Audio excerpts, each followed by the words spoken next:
What's happening, y'all? What's good, everybody? What's good, everybody? We got Sean first. Hail to the FT445 was good. J-Mon was good. Rich. Make sure everybody goes to subscribe to Rich, bro. He just created a YouTube channel. Already putting out content, too. He didn't just create it. He out there, like, doing videos on everything. So, man, make sure y'all definitely subscribe to. Oh, yeah, he played. Go subscribe to my channel. He said, it's good, Joseph. It was good. Who is that? I just saw DeQuavius. That's the one that put us all on the Vola kid. I only know that exists because of him. What's it called? Smokes was good. Just wanted to say hi to everybody. Jones. Bunch of the usuals was good. Oh, let me put that. All right. And what's good, J-Do? Was good.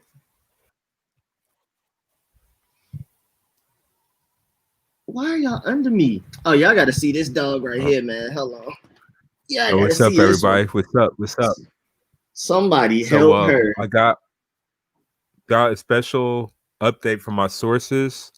If Rico, if you want to put the name ticker on, got a nice quote from my sources. I mean, Deshaun Watson, he said it. He wants to play for Bill. He wants to play for Bill. Did he literally say that? Did he literally say it? Yeah, he literally said it. He said he wants to play for Bill. He wants to win. And he didn't say Bill O'Brien. He said Bill Belichick. He wants a championship. He wants to take on Brady's legacy. And he just wants to win. He just wants to win. He said, what better place than to go to New England to win? I told him I agree. He said you should definitely get a job. Yeah, he definitely said that. Nah, no way. He definitely said that. Nah, no way. Dead ass. No way. And I'm gonna go pull that up. Hell to FT445. Let me go. I'll pull that up. We're gonna talk about that a little later though, but I'll have that up ready for when we do talk about it. But nah, Seyi, ain't no way. No, there's no way he said that. What y'all gonna give him? What you think he's worth? Hey, we could give him 3 first-round picks. We don't do good with our first-round picks, anyways. Might as well give them 3. Hey, they want 3. They could take it. We make our profits with our mid-round picks. We don't make it with our first round. Shay, he said he wants to play for Bill Callahan. Nah. He says specifically Belichick. He says I would put Belichick, but it'll run off the screen. So I had to play ISA Bill. So it was specifically Bill Belichick. He made sure when he told me. I was like, Bill O'Brien? No. He was like, Bill Callahan? Like, no, Bill Belichick. He said Bill Belichick. The only Bill I acknowledge is Bill Belichick. That's what he said. He said it. He said it. I still don't see. Where are these sources at? Where are these sources at? I gotta protect my sources. I gotta protect my sources. Like gotta protect them. Like Adam Schefter, like Adrian Wojnarowski. I gotta protect my sources.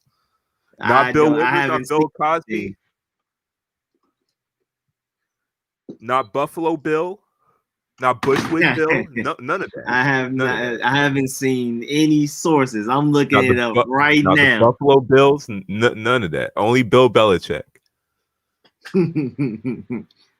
That's kind of shady. No, man, he want to go home. He wants to go home, Carolina. He's not from Carolina though. It's Atlanta. I'm about to say he played for Clemson. I say he played for Clemson, but that's it. Home is not Carolina. Home is definitely Georgia.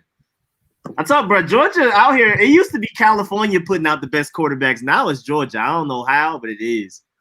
And if you watched the Brooklyn Nets game the other day, we also put out the best basketball players too. Yeah, so I don't know what's going on right now, man. I don't know what's going on. Sports. We dominated music, culture, slang, but now we're trying to taking over sports. Yeah, shouts out Colin Sexton. I watched that game. I literally watched beginning to end, but I didn't watch second overtime because I was like, all right, the next gonna handle their business, and I missed the best part. I watched second half and then on. Actually, I did kind of watch the whole game. I was doing a podcast during it, but man, Colin Sexton could not miss. He could not miss at all. Like it reminded me when he was in Alabama and he was playing 3-on-5. When I think it was like 2 of their players got ejected or injured. I forgot how Yeah, That it when they was were something playing 3-on-5, crazy. he scored 40 points. It reminded me, like I remember watching the game. It reminded me just like that game. He just could not miss. Kyrie was guarding him. Kyrie couldn't guard him. James Harden was guarding him. James couldn't guard him. They had to put 7-foot KD. Even with KD's hand in his face, he was still sinking the shots. Hey, He was man. legit unguardable. Like, look, I'm legit a Cavs fan right now. Now, when people ask me what's my favorite basketball team, I'll say the Cleveland Cavaliers. Why? It's because they got two guys from my county, two guys from my area, Isaac Okoro and Colin Sexton. Isaac Okoro, like I said, is from my hometown. Colin Sexton is literally from 15 minutes away from where I live. So just because of those two players that's so close, like to where I'm from, I gotta support them. They're my team. They're my team. I'm literally only watching Cavs game and Timberwolves games for Atlanta. That's literally it. That's literally it. My league pass is mostly reason. on Cavs games, and that team is really fun to watch. Just the guard when Darius Garland come back from injury too, like he's been playing well. Buddy from Macedonia is balling too. I mean, again, I didn't really know about him until that game. The guy that looks Japanese, but kind of mixed with white. He's Turkish. You're talking about Cedi Osman? No, somebody's from Macedonia. It was Buddy that was just hooping. Somebody was hooping because I don't really know the Cavs. Oh, you're talking about Rui Hachimura? Nah, I swear his name was more simple than that. Hold on. It's not Dean Wade is not. But he looks Japanese, but he's like Middle East. Well, he's Eastern European. Seyi Osman. Oh, you said that. My fault. Yeah. My fault. Yeah, Seyi Osman. Yeah, Cedi Osman. That's how you pronounce that, bro. He was balling. Yeah, he was Turkish. like him. I think he's Turkish. Him and Colin Sexton were the most fun people for me to watch. Because James Harden was being a little bit more passive that game. So it was really KD, Osman, and Colin Sexton that were the most fun to watch. But Kyrie was doing his thing too, but Kyrie just didn't seem like he was out there that much. I mean, again, I watched first quarter to beginning of second overtime. I left at second overtime when Colin Sexton started going stupid. I just assumed the Nets would win, so I missed that. But the rest of it, that Osman guy was really fun to watch. I'm not gonna lie. He's my third, fourth favorite player to look at. Well, granted, when's the last time Kyrie has played? So like he has to be rusty a little bit. Yeah. And don't you know this is the first time he was? Oh yeah. And I was about to say with Kyrie, you know, this is the first time he played in Cleveland since 2017. Wait, he never did it with the Cavs or anybody? Since he was in Cleveland, yeah, first time he ever played in Cleveland since leaving. Was he been hurt or something? Like, why has he not played against Cleveland? You know, it's Kyrie. So when he was in Celtics, like I think he was either hurt or taking like, you know, his little like excursions. Sabbatical. So he never played. He never his sabbatical. Yeah, he never played He never played when Cleveland ever played against Celtics or Brooklyn last year. He never played.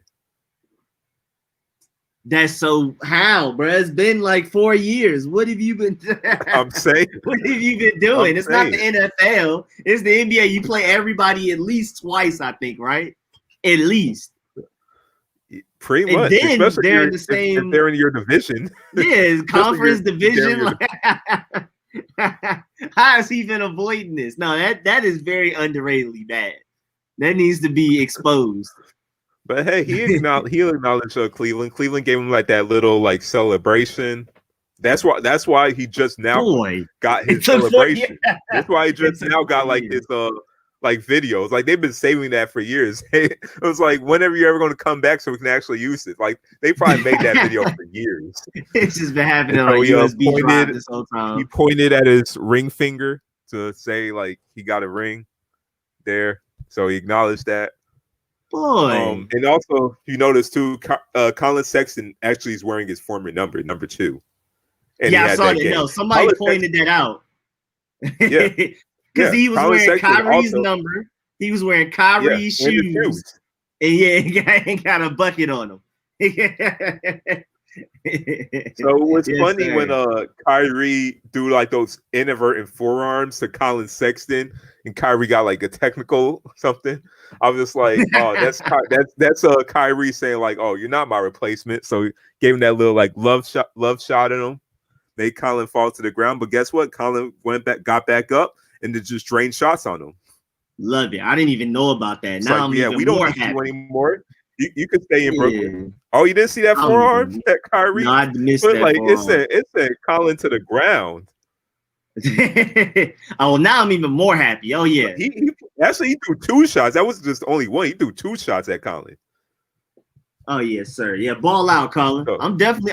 It was funny because I was watching it with a few friends and the Xbox party and everything, and then like, bro, Colin just moves weird. It's so sporadic and fidgety. Like everything, like one layup he did like this, like instead of just doing like a normal day, it was like a this. Even though like nobody really touched him, he went like and then like bro, he's weird, but it's fun to watch. I know what you're saying. It's weird. It's like, and this thing is like he's so swollen fast. Maybe that's just why. Like his body type just look weird. Like for a point guard, it's like so like swole, but also he moves like a guy smaller than him. I made this comparison with Colin Sexton. He's like a bigger, stronger Lou Williams. That's what he reminds me of. That's a good point. And well, a bigger, stronger Lou Williams is an all-star. So yeah, I'm about to say that's great. Colin Sexton, I feel like he's their star. He's their cornerstone offensive player. Isaac Okoro could be their cornerstone defensive player. He's been matching up on James Harden, Kyrie Irving, and KD. And then there is Garland. Before he got hurt, he improved tenfold. He was one of the candidates for most improved player of the year.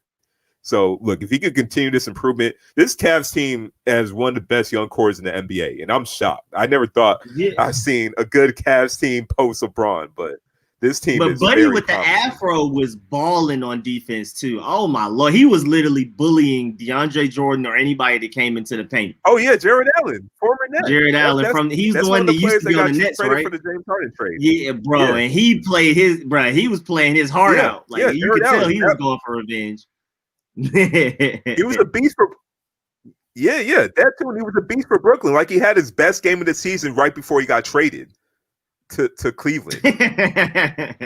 Like he had his best game of the season, but the day to get Harden, they had to pay a premium, so they had to let go of Jared Allen, even though they didn't want to. He literally just won the starting job from DeAndre Jordan right before he got traded. But DeAndre Jordan did not look ready, bro. Andre Drummond was just taking him to the hole, like literally post-ups and one layups. Like, it was embarrassing, bro. Only thing DeAndre Jordan was doing was catching dunks. When did Andre Drummond ever gain skills outside of scoring at the rim? That's what I'm wondering. Like, yeah, bro, I don't remember Andre Drummond had post moves. He was dribbling the ball up the court. Yeah. Like, all he was just big and strong, and that's it. But hey, he looks good too.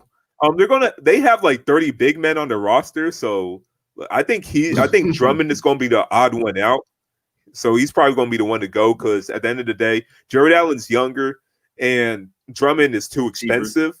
And even though Drummond has improved, it's still like his type of game is not beneficial for winning basketball in 2021 in the NBA. It's like NFL with old staticky pocket quarterbacks. It's like his style of play is like the old guard. It's kind of phasing out. The reason Buddy from the Sixers didn't work out. What was his name, bro? Jahlil Okafor, Jahlil Okafor, like that boy. If Jahlil Okafor was drafted in the 90s, he would be an all-star. Like, I thought this guy was going to be Tim Duncan 2.0. I was so high on him in high school. Like, I was watching him in high school. I was so high. He was so polished in high school. I thought he was going to be a star in the NBA. Boy, I was wrong. But hey, I feel like if it was in the 90s, he would definitely be a 20 and 10 player. Yeah. Nah, and it's funny. Y'all need to fire Scott Brooks. Oh, what you about to say? I was just saying, Andre Drummond's like a 30 and 20 player right now. Occasionally, he doesn't do it consistently, but he'll give you that. I used to love, like when I did fantasy basketball, like 4 or 5 years ago. Andre Drummond was like a big sleeper, bro. Them random 30-point, 20 rebound games out of nowhere. Those free throws though must have been killing you though. Oh yeah. I mean, I don't really hurt myself. That's if you're doing the leagues where you can match up. Do you used to shoot 38% from free throw? Yeah, I didn't even really care about that. He would give me rebounds, steals, blocks, and points, like random explosions. Of course, he's not consistently 30 and 20, but he'll just randomly bail me out a week, and it was so beautiful, bro. Yeah, but Drummond, again, I think he's gotten even better since I did fantasy, so he's probably even better now. But like 5 He's years definitely ago, more skilled. It's just that like his type of game. If you are a big man and you can't shoot threes or pass the ball efficiently and get assists, you're kind of extinct. Unless yeah, you're like super efficient, super dominant, like a Joel Embiid. If you're not yeah. that, you're pretty much extinct. So just like Yeah, his type of game just doesn't work in today's NBA, at least for winning basketball. Like having a player like Jared Allen, you know, Jared Allen is not as good as Drummond per se. For today's NBA, he's a better player than Drummond to start. that sucks, bro. Because The way NBA works. Yeah, defensively, he's better. He's more athletic. He can move. He's a rim runner. And the problem with Drummond is he's too high usage. You can't have a guy whose most of his points are going to be inside the paint, but it's also high usage, but yet not as offensively proficient as like a Joel Embiid. It just hurts your team. It slows your team down. You're getting twos are of course are less than threes. Threes are more efficient in today's NBA game. Just his game is just so extinct. But yeah, Scott Brooks got to go. That whole Wizards team outside of Bradley Beal got to go. Matter of fact, Bradley Beal has to go. That Wizards team could say Bradley Beal got to go. He needs to leave that team. That team is horrible, by the way. That team is really bad. You're welcome. What's up, Jack? COVID too. Yeah, I heard about that. They were telling me that in I think the Sunday live stream. So I asked how like the Wizards were doing, and they were like most of the team isn't even playing. Their game postponed. Yeah. So there's that. But hey, I mean, this is a strong draft this year, so y'all could get a good draft pick. So hopefully y'all do what the Washington football team didn't do and tank and keep tanking, because hey, you could get a franchise player in this draft. Yeah, and they probably would have. Like how? Like okay, so like because But then again, tanking doesn't really work in the NBA. Not anymore. It's hard for it to work in the NFL because you can get great talent in the 7th round too, though. Like it's a balance. It's a balance. But yeah, that lottery makes it. Yeah, you got the lottery. Yeah, the lottery messes it all like up. The Knicks, for example.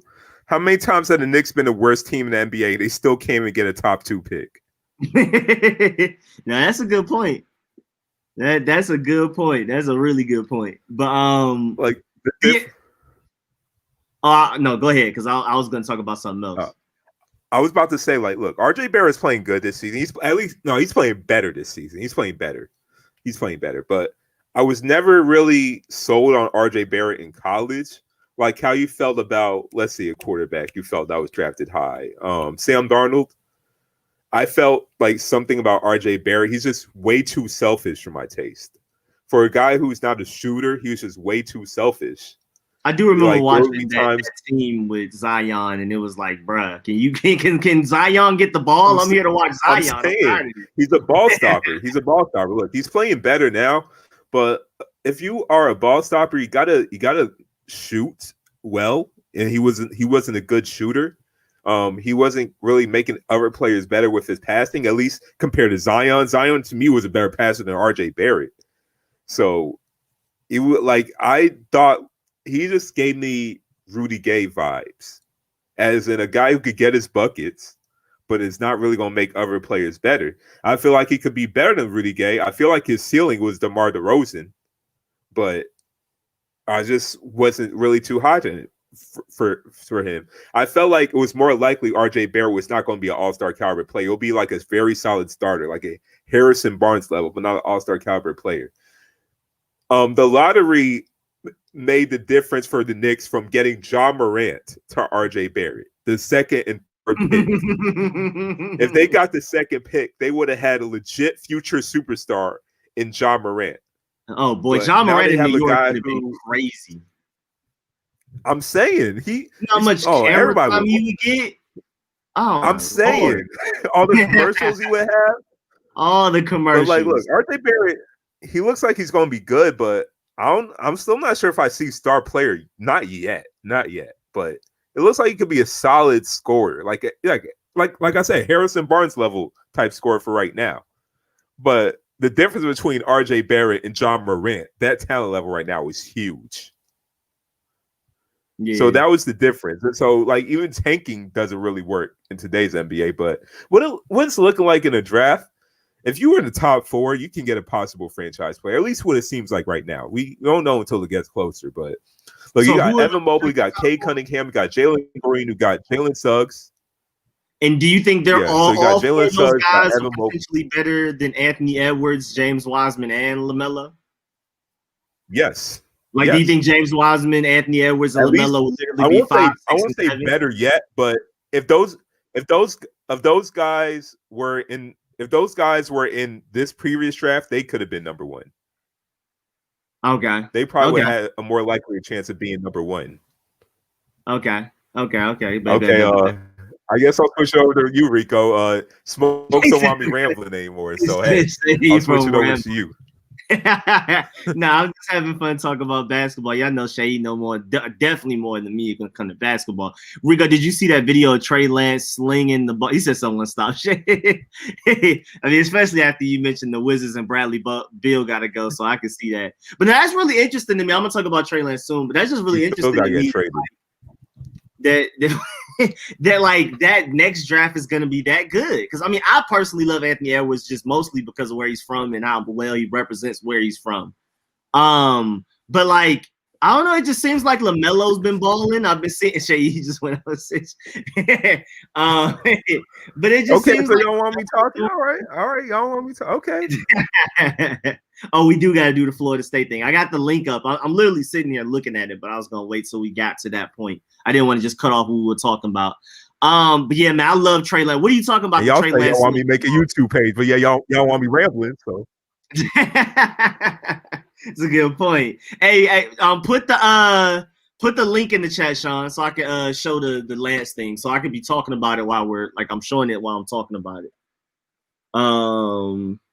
Well, let me see. So you said the 2014 they went 13-1. This is the one where they won. Okay, bet. All right, I can go ahead and pull this up now, and then we can go to the Trey Lance after the free agency. Who? Why is Dwayne Dedmon still in the? He's still in the free agency. AM Hunter said Wizards should pick up Dwayne Dedmon and Kylo Quinn instead of Alex Len. I'm surprised both of them are still in the free agency. All right, let's see. So wait, why don't Nets pick them up? Nets could pick them up. They also need like someone they need another center other than DeAndre Jordan. You got the Twitter link. Hold on, how do I click that? I'm about to go literally on YouTube to our own stream to go get that. I can't do it through StreamYard. StreamYard, if I click on it, it makes it like the thing that's shown on the screen. And Asha and Brody, can y'all not fight? Asha's not well. Hold on, let me see. Hold on, let me get the link because we're gonna talk about some. We got ADD in the chat. We didn't change subjects 4 times. Yeah, we're bouncing around. And I saw y'all asking me about the owners and things like that. I'll talk about that later. Well, not the owners, the GM situation that we have and all of that. We're gonna get to that. I'm gonna talk about Trey Lance. He's already got this Florida State thing, so we won't jump around too much. I'm gonna come back to Trey Lance. So y'all asked to see the 2014 championship Seminoles roster with Jimbo Fisher. They went 13. Well, you got Jameis Winston, Dalvin Cook. Okay. Straight ball. I remember Travis Rudolph. I forgot about him. Nick O'Leary. I forgot about him. Ryan Izzo. I forgot about him. Let me see. I remember another Pugh, but not a Jacob Pugh. Oh yeah, Jalen Ramsey, of course. Jalen Ramsey was definitely there. Where we at? Ronald Darby. Dang, I forgot Ronald Darby did play for Florida State. I forgot about that. Derek Nottie. Okay, I forgot he played for them also. Yeah, King John. Dalvin Cook was a beast at FSU. The only reason why Dalvin Cook wasn't a first-round pick was because he was injury-prone. So pretty much everything followed him to the NFL. He's injury-prone, but he's still a beast when he plays, just like he was in college. Rich asks, this might sound stupid, but what's the difference between Jamie Newman and Trey Lance? Jamie Newman is just not anywhere near as athletic. Like, he's cool. I'm not even sure if he's Deshaun Watson type athletic, and Trey Lance is definitely easily more athletic than a Deshaun Watson. Also, like Jamie Newman doesn't have a strong arm. And I don't know, everything I've seen from him, like even when we got him when he was coming to Georgia, even just college football wise, I just wasn't super excited. I was just glad to move on from Jake Fromm, who couldn't move at all. So we were finally going to get somebody with some mobility, but I just don't think Jamie Newman is just very athletic. He doesn't have a strong arm. And then for somebody that's not freakishly athletic in one way or another, like a Josh Allen, Pat Mahomes, or Trey Lance, or Lamar Jackson, he's also not that accurate. Like, he's not that great of a decision maker. And that's what, like, you know, because at least with Jalen Hurts, even though I don't like him because he's not accurate, he's a bad decision maker, at least he has some speed to him. At least he has like a little bit more athleticism, at least, than Jamie Newman. Jamie Newman isn't freakishly athletic. He isn't a great pocket passer yet. So that's what I'm worried about. He's a project, and even then, as a project, he doesn't give you this tremendous upside like a Trey Lance. FSU that year squad. For y'all who don't know, a couple of days ago, Chris Olave decided to go back to school. Yeah, that made me sad. FSU that year had squad. Nah, yeah, they don't compare. You kind of hurt his draft stock, though. You say, wait, what happened? He kind of hurt his draft stock, though, in the national championship. Maybe a little bit, but he still had a great year. Like, I don't know. I mean, I guess, but I mean, my thing is, who's going to be the podcast I'm listening to? They just didn't like how he played. So, I mean, it was just one game, though. I still liked him. I mean, I think he was open a lot, so it's like it doesn't really even matter to me. He says he's a watered down Mariota. Oh yeah, we super duper not on the same page with Trey Lance. I think Trey Lance is stronger arm, maybe a little less fast. No, that's trying. Yeah, that is trash. Mariota's already watered down, so that's trying. Yeah, nah, there's no way. Let's say he's not an NFL player at that point. We watched two completely different tapes. Mariota is watered down Trey Lance, and even then, I don't know. Trey Lance is stronger, bigger arm. I like his decision making better coming out of college. He plays in a more pro style offense at North Dakota State than Mariota did for Oregon. Again, like I keep saying, people keep talking about Ohio State having a really bad offense for preparing quarterbacks for the NFL level. Oregon's even worse, bro. Oregon is as gimmicky as it gets for a college offense. And yeah, Mariota's definitely, yeah, you hate it. I don't even know where to dive into that exactly. I love Trey Lance. I didn't even really like Mariota coming out, him or Jameis Winston. I thought that was just the result of these are the two best quarterbacks of that class, but they shouldn't have gone first and second overall.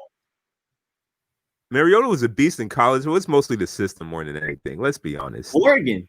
I was never that high in Mariota. Oregon.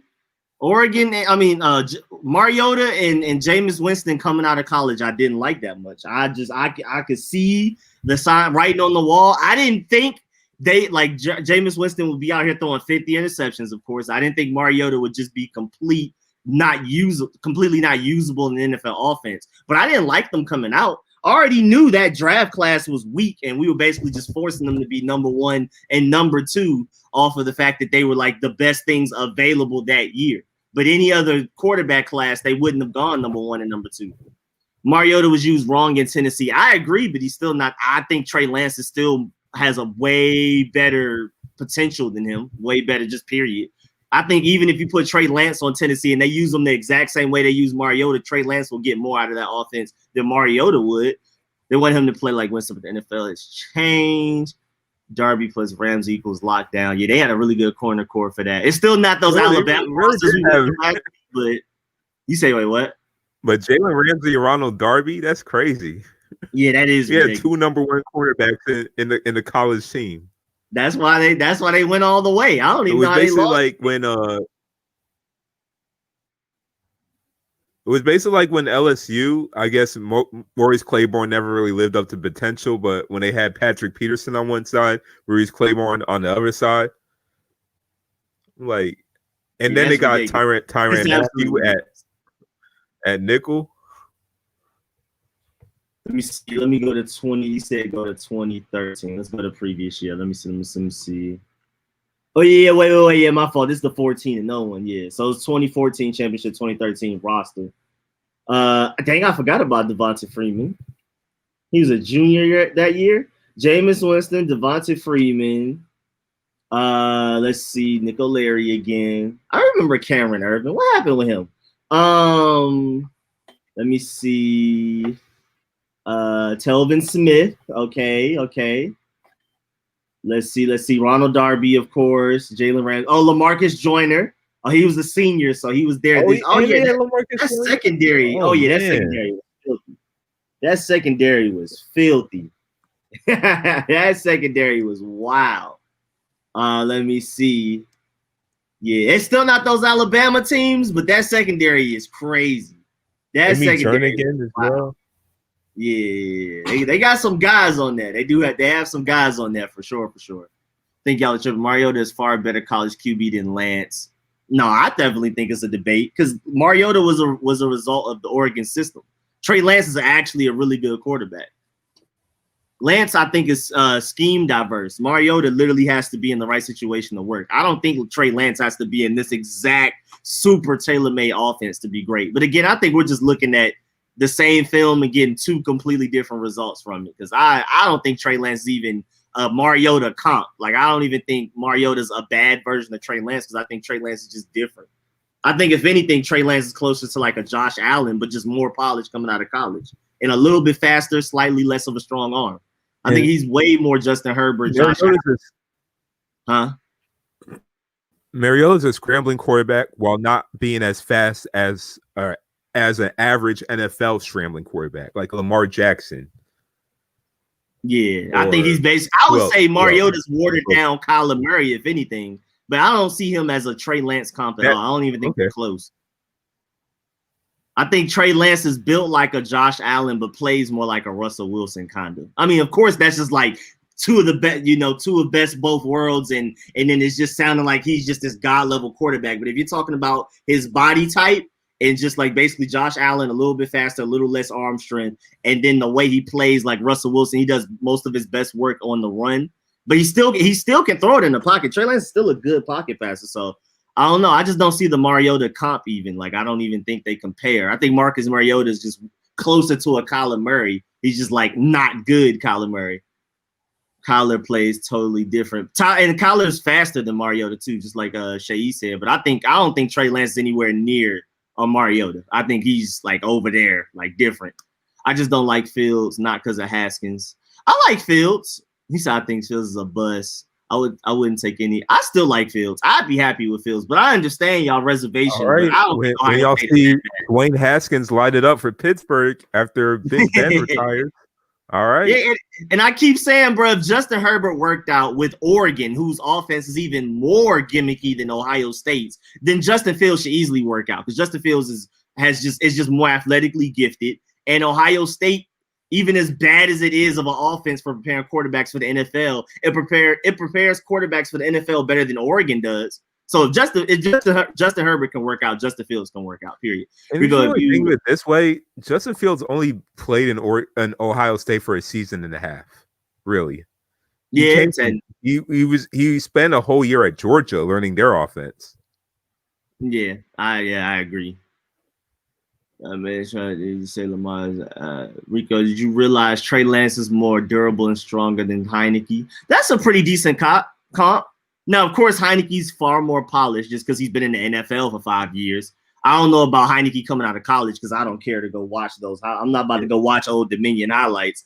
But y'all saying, you say what? You can you finish. I'm about to say like they saying that Haskins is trash just because he was trash for Washington. All right now. Oh yeah, I haven't given up on him. I think he could go somewhere. When you start making TikTok videos with Chase Claypool and Juju Smith after they scored a touchdown, don't say anything. It doesn't say anything. But what's it called? Yeah, I think Lance to Taylor Heineke would be a decent comp. He's just stronger arm and faster and definitely more durable. But yeah, I like the Taylor Heineke. I'm not mad at that. Oregon system was never made for a scrambling QB. Traditionally, it's for big pocket passes. With that Mariota one was super. Like, we gonna make you run as much as possible. Said he's gonna be great in Pittsburgh. Yeah, I think Haskins will work out in Pittsburgh. It's sad that that was a waste of a first round pick for us, but I think Haskins will learn and actually be pretty decent. Hamside and Cyril Deline might be available 3rd or 4th round. I really hope so, AM, bro. I love Hamside, bro. I'm really willing to take a risk on him. I'm really willing to take a risk on him. It's like Nasiruddin,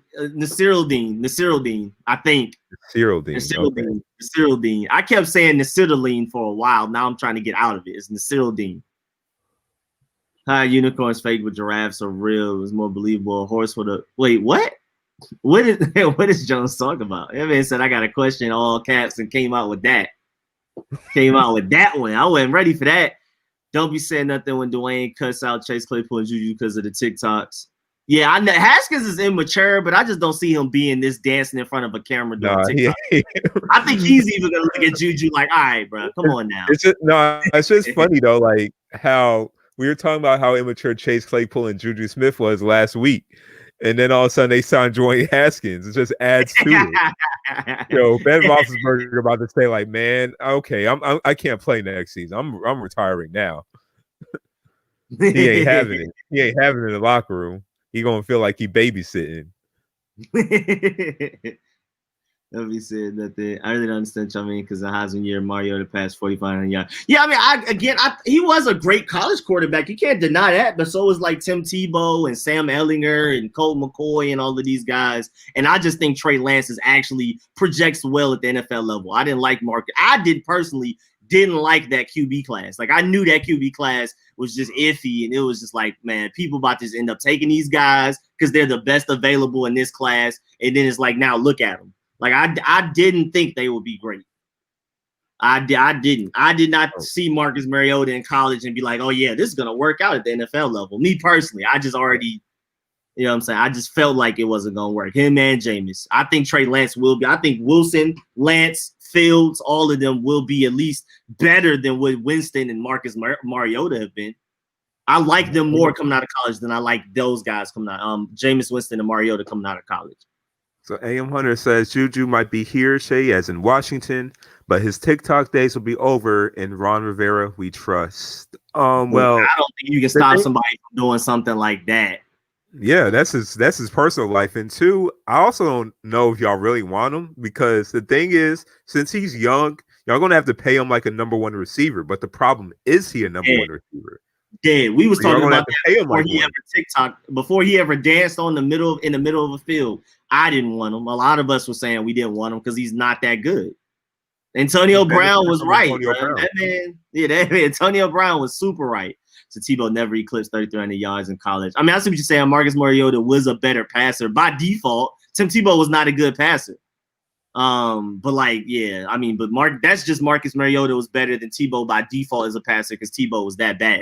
I'm telling you, Tebow was a good NFL quarterback either, so that's not saying much. I mean, look, great college quarterback, but not in NFL. Lance Fields and Wilson, nothing but will, but like no like actual skills that would translate to the NFL. And I don't care what y'all say about that playoff game. That was that Denver Broncos defense. That was not Tim Tebow. Oh yeah, for sure. That game was terrible in Tim Tebow's behalf. In Martin Mayhew's interview in 2002? Where is Q at? Oh, 2012. One is close to Q. So I'm assuming you met one. So in 2012, I had to look at the keyboard. I'm like, where did Q come from? Like, but I see Q is right under one, diagonally down to the right. So okay. Mayhew. I was like, who is Martin Mayhew? You were thinking Gardner Minshew? That was you when you saw that? No, I was thinking anyone. I just don't know who Martin Mayhew is. That's our new GM right there. You know what I'm saying? Oh, okay. I thought it was like this. Okay, that was okay. Feel like doing my ball loud. Oh, Casper said, I'm just ready to have a QB our coaches actually want after the Argentina Haskins situations. I'm tired of all of that. Yeah, man. But I think, yeah, like King Sean just said with the interview, I think we're definitely going big on quarterback. It's going to be through free agency or draft. If we don't get a big hitter in free agency, like trade for Matthew Stafford, sign a Dak or something like that, we're trading up in the draft. Everybody knows our biggest offseason, right now, priority is quarterback. Everybody knows that. People inside the organization, people outside the organization. Most importantly, Ron Rivera, Scott Turner, Kyle Smith, and Martin Mayhew know this. They've clearly shown their philosophies. Ron Rivera's only great seasons were on the back of a Cam Newton. Literally, that's it. I mean, I love Ron Rivera, but Cam Newton was carrying those teams. They had a really good defense and just Cam Newton. That was it. The best team to trade with will be the Atlanta Falcons. I think there will be the team now with Arthur Smith as their head coach, offense coordinator from Tennessee Titans. They might not look for a quarterback. They might keep Matt Ryan because honestly, they should keep Matt Ryan. Matt Ryan's not the problem. The whole other side of the ball, the defense is the problem. So I think if you want to try and trade up, yeah, it's a good defensive draft too. Want to try to trade up? Look, Falcons need more draft picks so they can acquire more players for defense. Washington needs to trade up. I think the Falcons might be that team that you could trade up for. And even if this is just not saying Matt Ryan, just get their draft pick to get their first round pick, not Matt Ryan. Trade up to get their first round pick. Hey, I think we super have to trade up because even like a normal draft environment, we probably have to trade up higher than 19th to get a Trey Lance or a Wilson. Definitely a Wilson. But then there's like so many teams that need quarterbacks. Phillip Rivers retired. Drew Brees retired. The Bears already were ready to move on from Mitch Trubisky. The Lions may move on from Matthew Stafford, but now their new head coach, it sounds like that he loves Matthew Stafford. So I think us getting Matthew Stafford in the trade is out of the question because they may keep him. But the 49ers need a guy. I don't know if I'm not too sure if the Steelers think Dwayne Haskins is the answer. We'll see. Actually, let me pull up Tankathon and we can go through this on how many teams need a quarterback. Then there's teams like the Falcons. They should keep Matt Ryan, but they may what's it called? Yeah, I was saying the Falcons should keep Matt Ryan. So I'm saying that number 4 spot could be that prime position to move up because they don't need a quarterback. They really don't need a quarterback. I don't know why drafts are. I don't know why they should even be considering it. They have so many holes on that defense. And Matt Ryan was not the problem. Sure, he struggled, but he struggled when he had no offensive line. There's so many worse quarterbacks in the NFL than Matt Ryan. They need to address what they really need to address. The reason why they keep blowing leads is that defense. So they need more draft picks. And Washington, y'all need a quarterback. So I say Atlanta will be that spot where you need to trade for. They need to address that curse too. They need to bring in some Haitian lady to come fix it because that has to be a part of it at this point. For real. It's bad, bro. But Jacksonville definitely going quarterback, Trevor Lawrence. Jets more than likely going quarterback, but you never know. Falcons probably shouldn't go quarterback, but it's not impossible. Bengals not. Philadelphia more than likely won't. Now that with the new head coach Detroit just hired and how much he was talking about tough guys. What about Miami though? Miami is a little tricky. Are they completely sold on Tua? The only reason I thought they weren't, but they said if they trade, they want Deshaun Watson. They came out and said they want Deshaun Watson, but they're not willing to trade Tua, which is like, what does that mean? Like, why do you want Deshaun Watson and Tua? So I guess that means that they really like Tua. I don't think they're going quarterback. They like Tua. Be like the Cardinals when they had Matt Reiner and Kurt Warner playing both in the same game. Boy, you tell me. Panthers going quarterback. Denver quite likely going quarterback. Dallas is getting Dak. Don't even stop. Everybody needs to stop even debating it. They're getting Dak. Giants, I doubt it. But if I were a Giants fan, I would want them to go quarterback. But Dave Gettleman is just one of these guys that he always feels like he needs to prove people wrong. And I think he's going to stick with Daniel Jones no matter how bad he is till the end of his contract at the very least. 49ers going quarterback. I've already heard everything about that. Chargers definitely not. Minnesota maybe. Even though Jimmy G trade was a waste. Boy, terrible. Jimmy G. Hey, trade us back. Trade. Trade us back. We give y'all a 4th round pick. Give them back their second. Give them back their second, and y'all get Jimmy G. Give y'all a 4th round pick. 4th? No. He ain't worth that 2nd round pick. Y'all gave us. Y'all gave us for him. We'll give y'all a 4th round pick. We'll take them back. Hey, we can take them. New England needs quarterback. Raiders may need quarterback. That's a lot of teams in front of us. We're going to have to trade past to get. Chargers won the same amount of games as us. Not exactly an improvement, but there isn't a Herbert in every draft. Yeah, but our team is better than the Chargers. I keep saying this. If you take away quarterback, we're better than the Seahawks. We're better than the Chiefs. We're better than the Chargers, way better than the Texans. We're literally a quarterback away. And I always keep saying at the very least, Taylor Heineke can start for us and win us 10 games next season. I don't think Taylor Heineke is a Super Bowl winning quarterback, but I think you can take a Trey Lance or a Zach Wilson, let him learn behind Taylor Heineke. Taylor Heineke, hopefully, if he stays durable, can start for a year and win you at least this NFC East. You can win the NFC East with Taylor Heineke. Easily, I Herbert think so. really screwed him over in the draft, though. That 4-game winning streak was bad. Yeah, pointless. Literally pointless. Literally oh my pointless. goodness. Literally took them down It's to the red 13th for a week reason. for no reason. That's not good that they won 4 games. It's red for a reason. Yeah, bro. That wasn't, I don't think that was necessarily smart. I mean, but they just wanted to build up momentum going into the next season, like some people say. I don't believe in that. I think that's a dumb concept. But I mean, hey, the 4-game winning streak was yeah, it was dumb. For every Justin Herbert, there are 2 Jake Lockers. Yeah, but you see clearly throughout these recent drafts that quarterbacks come out been better. Where yeah, they'll avoid Jake Lockers in the first round. Teams are smarter. In the top 10. Offensive coordinators actually develop and design an offense around the quarterback now. Like it's different. This is not 5 years ago. This is not 10 years ago. It's completely different. I wouldn't say it's easy to hit on a quarterback, but it's definitely easier. It's less difficult to hit on a first-round quarterback. And again, hold on, let me show y'all this because I don't think people understand that we rarely have quarterback draft busts now. Okay, I could say the most recent draft bust right now, I guess Haskins, but I mean the jury's still out on him. And we knew nobody wanted Haskins. Nobody in our fan base wanted Haskins before Drew we drafted. Lock, do that. It's a little iffy, but Drew Lock was a reach at the end of the day. Josh Rosen, that's a bust. And am I missing anyone? Sam Darnold. Still jury's out on him, but Sam Darnold's currently a bust. Goff, if under worse coaching, could have been a bust. But yeah, like who else? You say you make that Cam Curl video? Yeah, I have done a film session on him before. If you want to go look at Trubisky, I forgot Trubisky. Trubisky's a straight up bust. Okay, my bad. I forgot about Trubisky. But I haven't done my second Cam Curl film session yet, but I already have one out there if you wanted to go check that out, Mickey. But I'm glad we are a quarterback away. But I think you can win with the rookie quarterback, as we've seen with Mayfield. I mean, he's not a rookie, but his rookie year was even better than this year, technically. At least like, he was more talented. This year was better than more games, but I just like Baker Mayfield rookie season more, huh? Rico, would you count a second round pick at quarterback a bust if they don't perform? I guess not. Yeah. No. Yeah. Because more likely than not, if you're a second round pick at quarterback, you're usually not going to be a NFL starting quarterback.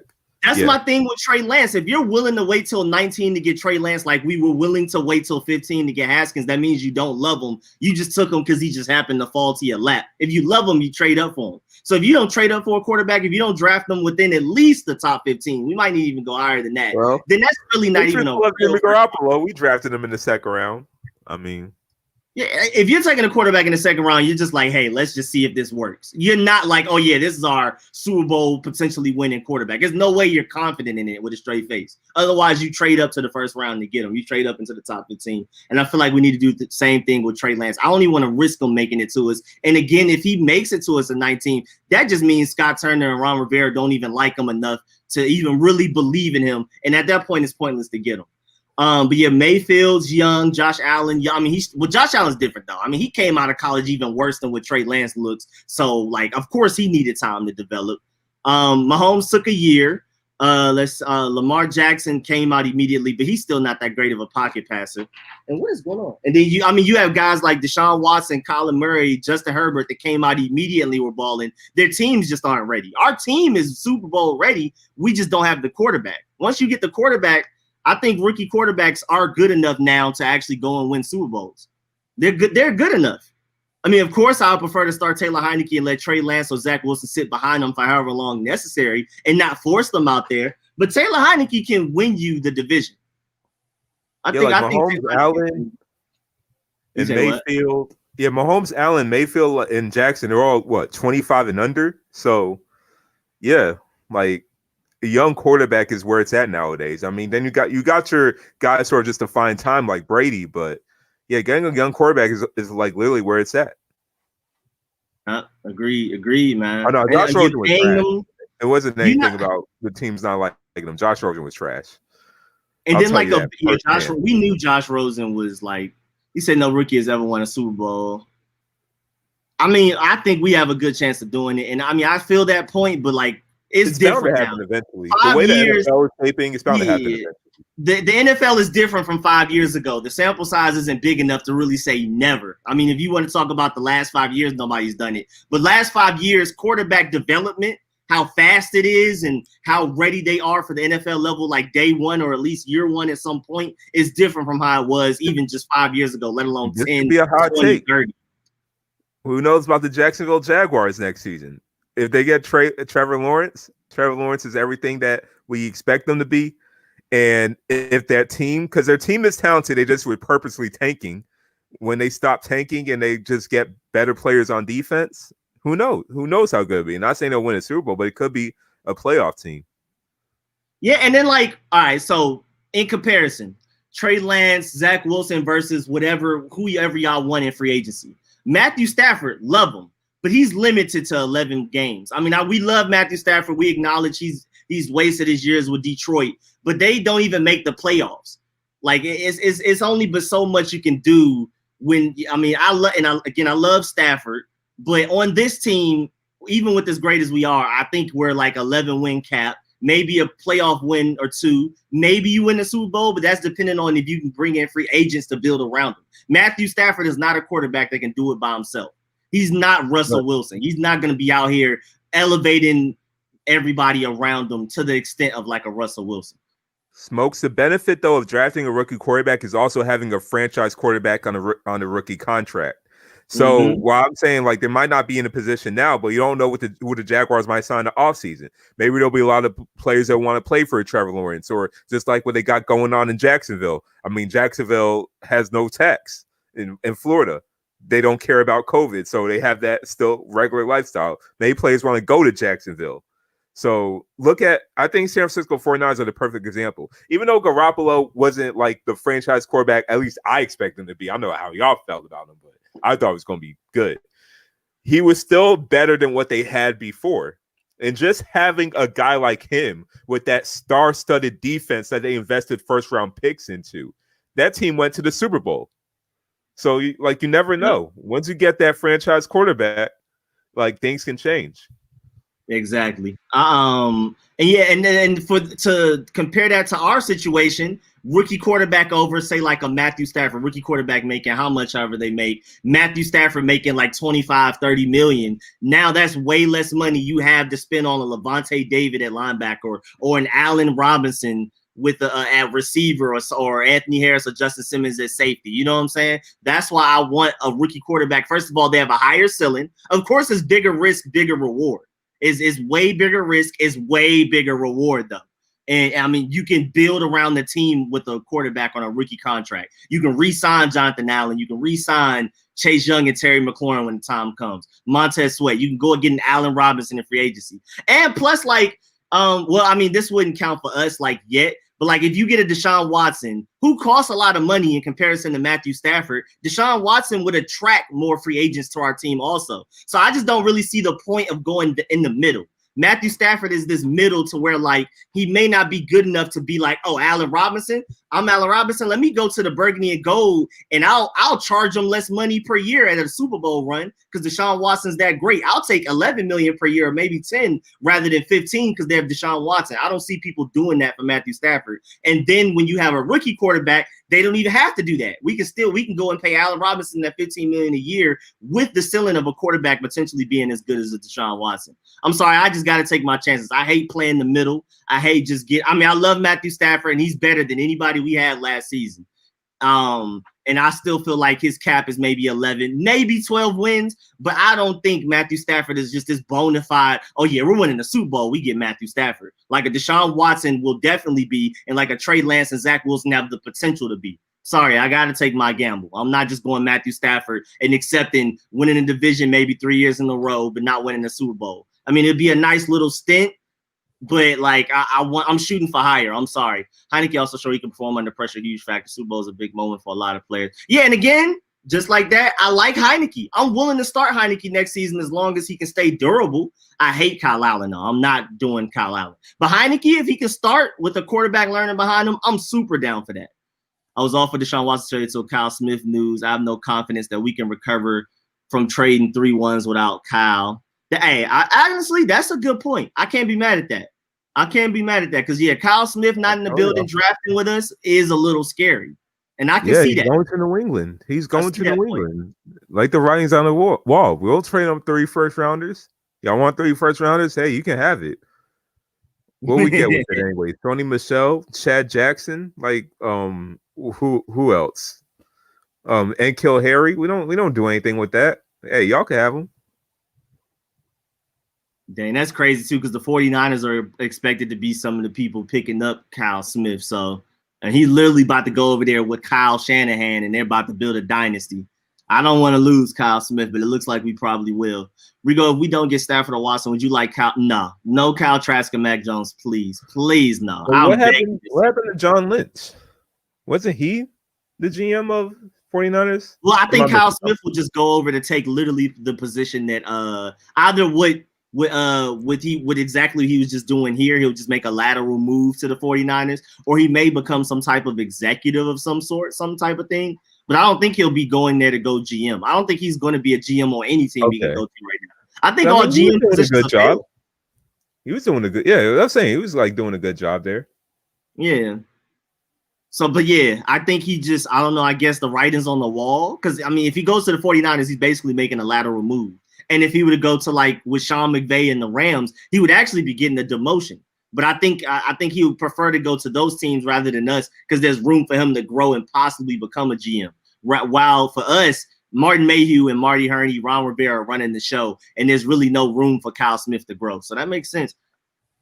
What's wrong about Kyle Trask? Serious question. I don't watch college. He's not mobile enough. It's different. Like, if you're not going to be a mobile quarterback, you better be Peyton Manning or Tom Brady. And I don't think Kyle Trask or Mac Jones are both of them.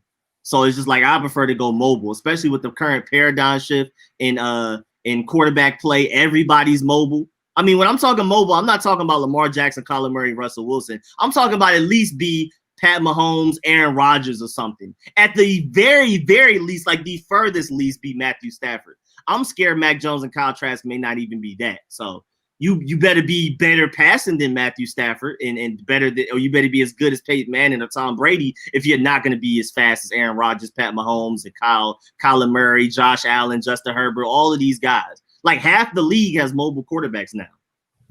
It used to be like a set few, but now like the paradigm has shifted to where a mobile quarterback is almost necessary.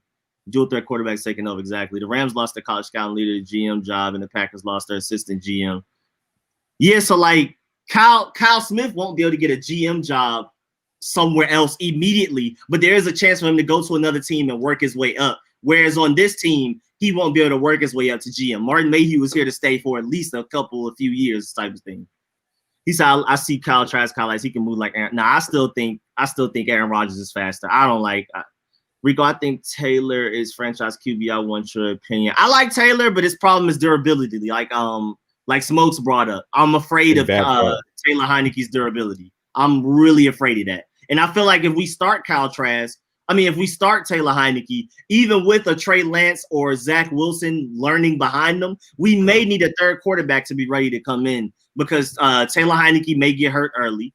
Zach Wilson and Trey Lance may not be ready week one, even though I feel like with today's NFL, they possibly could be. So it would be nice to have like a third quarterback to be technically the backup, with Zach Wilson and Trey Lance being the third learning behind them. We just need one more draft from Kyle Smith before he's gone. Yeah, bro. Somebody convince him to stay until after the draft, bro. You're running for it. What's your dream off season? Off season. I mean, there's dream A. Deshaun Watson, maybe. And I'm not necessarily putting this in any order, like Deshaun Watson is my favorite, but just off top, Deshaun Watson with an Allen Robinson and a Levante David would be great. But also, or like a Trey Lance learning behind Taylor Heineke with potentially Allen Robinson, Levante David, and a Corey Davis. I mean, because if you're not paying Deshaun Watson, Matthew Stafford, or any other vet quarterback all of this money, you have more money to get like a Corey Davis, Allen Robinson, Levante David, Anthony Harris, Justin Simmons. Or you can like do a combination of those guys rather than having to pick one or two of them just off of the fact that our cap space is hurt from a vet quarterback. That's why I want to go young quarterback. Because again, like I understand people saying our team is ready to win now, because we are like our defense is good enough to win a Super Bowl right now. But people keep saying that as if like our defense is old, like our best players are like in their late 20s, early 30s, or even late 30s. No, everybody's young. The problem is if we can pay them all. That's the biggest problem. But Chase Young, Terry McLaurin, Montez Sweat, Jonathan Allen, all of these guys are only within their first 4 years of their NFL careers. They're just about to hit their primes, if not even haven't even reached it yet. You know what I'm saying? So like, I see that people say we're ready to win now and they want to hurry up and rush it and get a veteran quarterback now because our team can win the Super Bowl now. But our team can potentially only get better over time because a lot of our best players are young. And if you don't spend money on an expensive quarterback, you have a guy on a rookie deal, then you can retain Chase Young for big money, Terry McLaurin for big money, Montez Sweat for big money. You don't have to make decisions. Do we keep Chase Young or Montez Sweat? Do we keep Terry McLaurin or Antonio Gibson with the quarterback on a rookie deal? And then again, I'm shooting for the stars and I'll land on the clouds. I'm shooting for a rookie because they have the potential to be a Deshaun Watson or better. Not saying they will. I'm not saying it's even very likely, but there's the potential. Matthew Stafford, we know for a fact, is never going to be Deshaun Watson. We know that. We know Matt Ryan's never going to be Deshaun Watson. We know any of these other people. We know Dak Prescott's never going to be Deshaun Watson. Now, they're good enough to potentially win Super Bowls with possibly, but they're not Deshaun Watson. Trey Lance and Zach Wilson, they're mysteries. They could be worse than Deshaun Watson. They could also be just as good or better. I'm taking that risk. I'm sorry. That's just who I am, though. I got to take that risk. I got to see. And when in doubt, go quarterback again in 2 years. It's not that bad. We saw what the Cardinals did with Josh Rosen and went to Kyler Murray immediately afterwards. And it's almost like they didn't miss a step. I can move this too. I don't need to have this up anymore. Or I could go to something else. We never did the Trey Lance thing. But yeah, let me see what Trey Lance is doing over here. Is this like a thread or something? Oh, it's just one little video. Oh, okay. That was a pretty decent throw. I like his release. Cavaliers currently being the Nets right now, 79-72. They're playing again? Yeah. Thing with the NBA now with COVID and everything, it's kind of like they have mini series where they'll play the same team back to back. Oh, I like that. I like that a lot because I was always jealous of baseball doing that. I love how baseball does that, and I wish the NBA did it. So, I'm definitely about to pull that game up. Yeah, I mean, I don't really like highlights I like his form a little bit, but like this doesn't make me more excited about Trey Lance, honestly. Man, I love Trey Lance. I'm like the biggest Trey Lance fan, but this doesn't. For me, it's footwork in the pocket with pass rushes coming at him. It's his long range and short range accuracy because this intermediate range, he's perfect. He's literally like, that's one of his strengths of his game. People talk about his accuracy issues, but literally like 10 to 20 yards is actually where he's on the money. It's short range and long range that I need to see. And some of his throws he's made in college are some of the best throws I've ever seen made in just football history, but he's extremely inconsistent with it. So it's there. The talent is there. I need to see consistency. I need to see if he can read the field better. And so like this doesn't do anything to make me more excited about. I already know his release is crazy. I already know he's like 6'4", 220 something. I already know he's fast. I already know his footwork is better than Dwayne Haskins was coming out of college. Probably already better than what it is now. But I just need to see him read defenses better.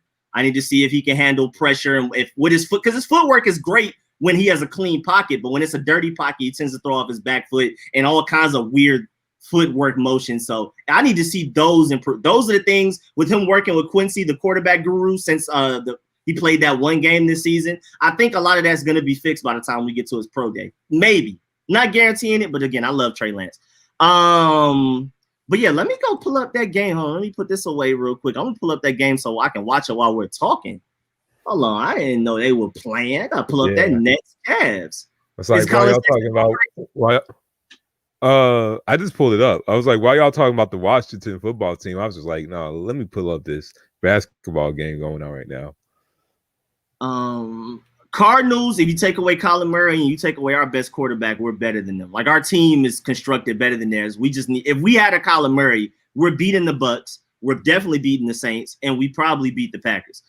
We don't have a 3 to 4 year window. We can't pay everyone. I think we can. The salary cap is going up. They thought because of COVID it may go down. It's actually going up, and we're top 3 in cap space, and it's only going to go up and up and up. And with us getting guys on very cheap contracts that are playing well outside of their contracts, I think we're going to get Ronald Darby for relatively cheaper than what people think. Cornelius Lucas, Wes Schweitzer, all of these guys are not getting paid a lot of money. Chase Roulier is on a fairly team-friendly deal. Morgan Moses on a team-friendly deal. And, I mean, if you need to repay those guys, I don't think they're going to ask for too much money. And that's the thing. Like, when you build a winning culture and you have, like, a head coach like Ron Rivera you can believe in, and especially if you have a quarterback that you can think can take you, that you can believe in and can take you to the Super Bowl, guys are going to be willing to take less money. The reason free agents come here and charge us every penny is because they know, like, in years past, their careers are basically coming here to die. Honestly, like, we have to be honest with ourselves. When Josh Norman was coming here, he was like, oh, it's the burgundy and gold. Let me go ahead and charge them every dime because I know we're not going to really win that much. Like, this team doesn't look like it's destined for greatness. But now this team is actually set up to be great. We have Pro Bowl, potentially all pro caliber pieces around the team. And the cap space is only going to go up. And guys that are not currently on the team that want to come, or even guys that we may re-sign, may be willing to take less money to stay here than they would to go to another team. I think we do have a bigger than 3-4 year window, honestly. Again, a lot of our guys are young, and I think we're going to handle cap very well. Calling it Rico, Cameron Curl is having a breakout season coming up. Oh, yeah, Cameron Curl is different. Again, Cameron Curl, strong safety. If you can somehow get rid of Landon Collins' contract, we're saving 20-something million with Cameron Curl, and he's playing at a Pro Bowl level. You know what I'm saying? Let the best talent evaluate. Sexton's got an N1 right now. Who got an N1? Colin Sexton. Yes, sir. Don't play with him. Took Jeff Green off the dribble. Jeff Green fouled him, still finished a layup. Yeah, and like you say, he just do that like flailing layup. Bro, what is that? What is Colin Sexton? Wait, I hope 2K got that package for him. I hope 2K got the package. That's gonna be so ugly. I would never put that package on. I love Colin Sexton, but I'm never putting that. If Taylor has a good durability, do you think he's a franchise quarterback? Kinda, yeah. I think he's good, but I'm shooting for higher than that. Like I said, I want to go. I think Zach Wilson and Trey Lance, and I feel like they're likely to reach at least somewhat of their potential. I think they're better than Taylor Heineke, and I prefer to take my chances and keep Taylor Heineke as a backup if necessary. Honestly, we don't need Landon Collins. We really don't. But it's like, what do you do with him? We can't move him. Nobody's going to trade for somebody that expensive. Haskins started that game. We lost to Arizona, and that was one of his worst games too. Trey Lance won't be there when watching the draft. Oh yeah, that's what I'm saying. We got to trade up for him. Even if he were available at 19, the fact that we didn't trade up for him, I don't want him. If we don't trade up for our quarterback, I don't want him because quarterbacks drafted. I think there's since 2011, quarterbacks taken between I think it was 16 and 25 or something like that. None of them have worked out. And the logic behind it is that if you think a quarterback is a franchise quarterback, even if you believe nobody else believes it, you still trade up to get Lamar Jackson's that worked out that past 25. But even Lamar Jackson isn't a great passer yet. Like I want better than Lamar Jackson as far as pocket passer, and I think Zach Wilson and Trey Lance give you that. I mean, I love Lamar Jackson's legs, but there's a reason he made it to the 32nd pick. There's definitely a reason for that. And yeah, man, just like with the Chiefs with Pat Mahomes, everybody thought Pat Mahomes may go all the way in the 20s of the first round, potentially the second round. But they were like, hey, man, I don't care what any other the 31 teams think about Mahomes. We think he's great. He may slide to us, whenever they were originally picking, like somewhere in the teens or the 20s. They were like, he may, but we love him too much not to trade up and get him. You know what I'm saying? Like we need to secure our guy. Same thing with the Bills with Josh Allen trading and the people thought Deshaun Watson may make it past that Houston Texans pick at 10. I believe they took him at 10, but they were like, no, we're getting our guy top 15 in the draft. If we had to trade up for him, we would have because we're not taking any chances. If there's even one other team that values them the way we do, we need to make sure we're the ones that get them. So staying at 19 is just illogical because it's just like you're just assuming no other team in NFL likes Lance, and that's pretty ignorant. If you love him, you go get him, even if you think the other 31 teams don't like him. You trade up to get him just in case if you really think, because quarterback's that important. Quarterback's clear is just that important by far. It's the most important position in the NFL. And if you think somebody can take you to a Super Bowl, lead you to a Super Bowl, you take them no matter what. Okay, Watson did go 12. So Allen and Mahomes went 10. But still, like, yeah, top 15, bro. 19, even then, I'll trade up to 8. I mean, we got to talk to the Falcons, like Seyi said, see if they want something at 4, because I'm scared. I'm scared. I'm not risking it. I'm sorry. I'm not risking it. I'm sorry. I'm not risking. I'm not waiting till 19 because if we wait till 19, that clearly shows that we don't love him and we're just like, hey man, if he falls to us, he falls to us type of thing. Just like with Haskins, we've seen how the Haskins situation ended up. You trade up for a guy you really believe in. There's just so many QB variables going from college to pro. That is true though. Mahomes did go 10. They traded up 210 to get him. Oh, I haven't even started the game. I pulled up the game but didn't actually play. Oh yeah, Cleveland's up 12-2. Darius Garland got the turnover and on a fast break threw an alley-oop to Jared Allen. Yo, this team is exciting. Oh, yeah, I just saw it. Beat the Jets 2 games in a row. This team is exciting. And they're having fun too. Like they're all smiling and laughing. I love this. Yeah. I like this Cavs team. I mean, the only reason I'm interested in them is they have 2 Atlanta dogs, but they're actually really fun to watch. And Osmond, Coro and Colin Sexton are the reason why I came. Osmond is the reason why I'm staying. Look at that speed. Garland. Okay. This is what we wanted to see his rookie year. His rookie year looked like a buzz, but this year he's been playing great. He said, you're right, though. Runability adds dynamic to QB, but it's a bonus, not a must. But are we talking about runability like Lamar Jackson, or are we talking about Pat Mahomes, Aaron Rodgers? Because I feel like Aaron Rodgers, Pat Mahomes right now is a must, unless you're literally Peyton Manning or Tom Brady. And the chances of getting that are way lower than getting a Kyler Murray, than a Josh Allen, than a Pat Mahomes, than a Justin Herbert, than a Lamar Jackson. I'm taking my chances with one of those over a Tom Brady or a Peyton Manning because that's just not happening anymore. The draft plays out how it plays out. The rule is to trust your board and have faith your scouts do their job. You don't reach for a guy just because he's available. I understand that maybe for certain positions, but for quarterback, we've seen if you wait on a quarterback and you're willing to wait all the way till the 20s, 19th overall, whatever, it doesn't work. I gotta find that tweet. But somebody literally pointed out all of the quarterbacks that were drafted in between 16th overall to like 25th, and literally all of them are bad. Like there wasn't even one that was like, you know what I'm saying? Like it was bad, bro. And again, the logic behind it is if you love a quarterback, if you truly believe they can be a franchise guy, you take them, you trade up to get them. You don't care what everybody else's board looks like. I don't care if the other 31 teams walk up to me and say, hey, we promise you we won't take Trey Lance. I'm not trusting it. And I'm getting my quarterback of the future, and we're going from there. I don't care. Whatever we give up, a 3rd and a 5th to do it, it's worth it. It's worth it. Quarterback is the most important position in sports, period. And you give up a 3rd and a 5th to move from 19 to 11 to get Trey Lance. Or if you move up to 4th overall, I think it may take a 1st, 2nd, 3rd, and maybe a 5th. I believe I got to go look back on it. Because remember, I did that video breaking down what it takes to trade up into the top 10. And it's not as bad as y'all think. It's not like we need to do an RG3 trade. Remember, that was 2nd overall. To get to like 8th, you probably have to do literally like a 1st, 3rd, 5th, and maybe like another 3rd. It's really not that bad. How to make the playoffs 6 and 10. Paxton Lynch was one of those quarterbacks. Lamar Jackson was 32nd. Paxton Lynch. Who else? Who else was a bad quarterback? Of course, Haskins. Trying to see who the quarterbacks that drafted from 16 to 25th over the recent years. I forgot. It was bad. It was Paxton Lynch. I know Paxton Lynch was one of them. Lamar Jackson. Jackson. Dwayne Haskins. First of all, Aaron Rodgers. That's longer ago. Like I said, it was somewhere recent. It was like a 5-7 year window. I can't remember. It was somewhere. It was since Aaron Rodgers was drafted. And then again, like I said earlier, I dare you to get an Aaron Rodgers with the 25th overall pick. I dare you to get a Dak Prescott with the 135th. I dare you to get Tom Brady with 199th. I dare you to find another quarterback that's not mobile, but is like a Peyton Manning. Like I dare you. I'm taking my chances with a Kyler Murray, Josh Allen, Justin Fields, Trey Lance, Zach Wilson. I'm taking my chances with them over hoping to find an Aaron Rodgers with the 25th pick.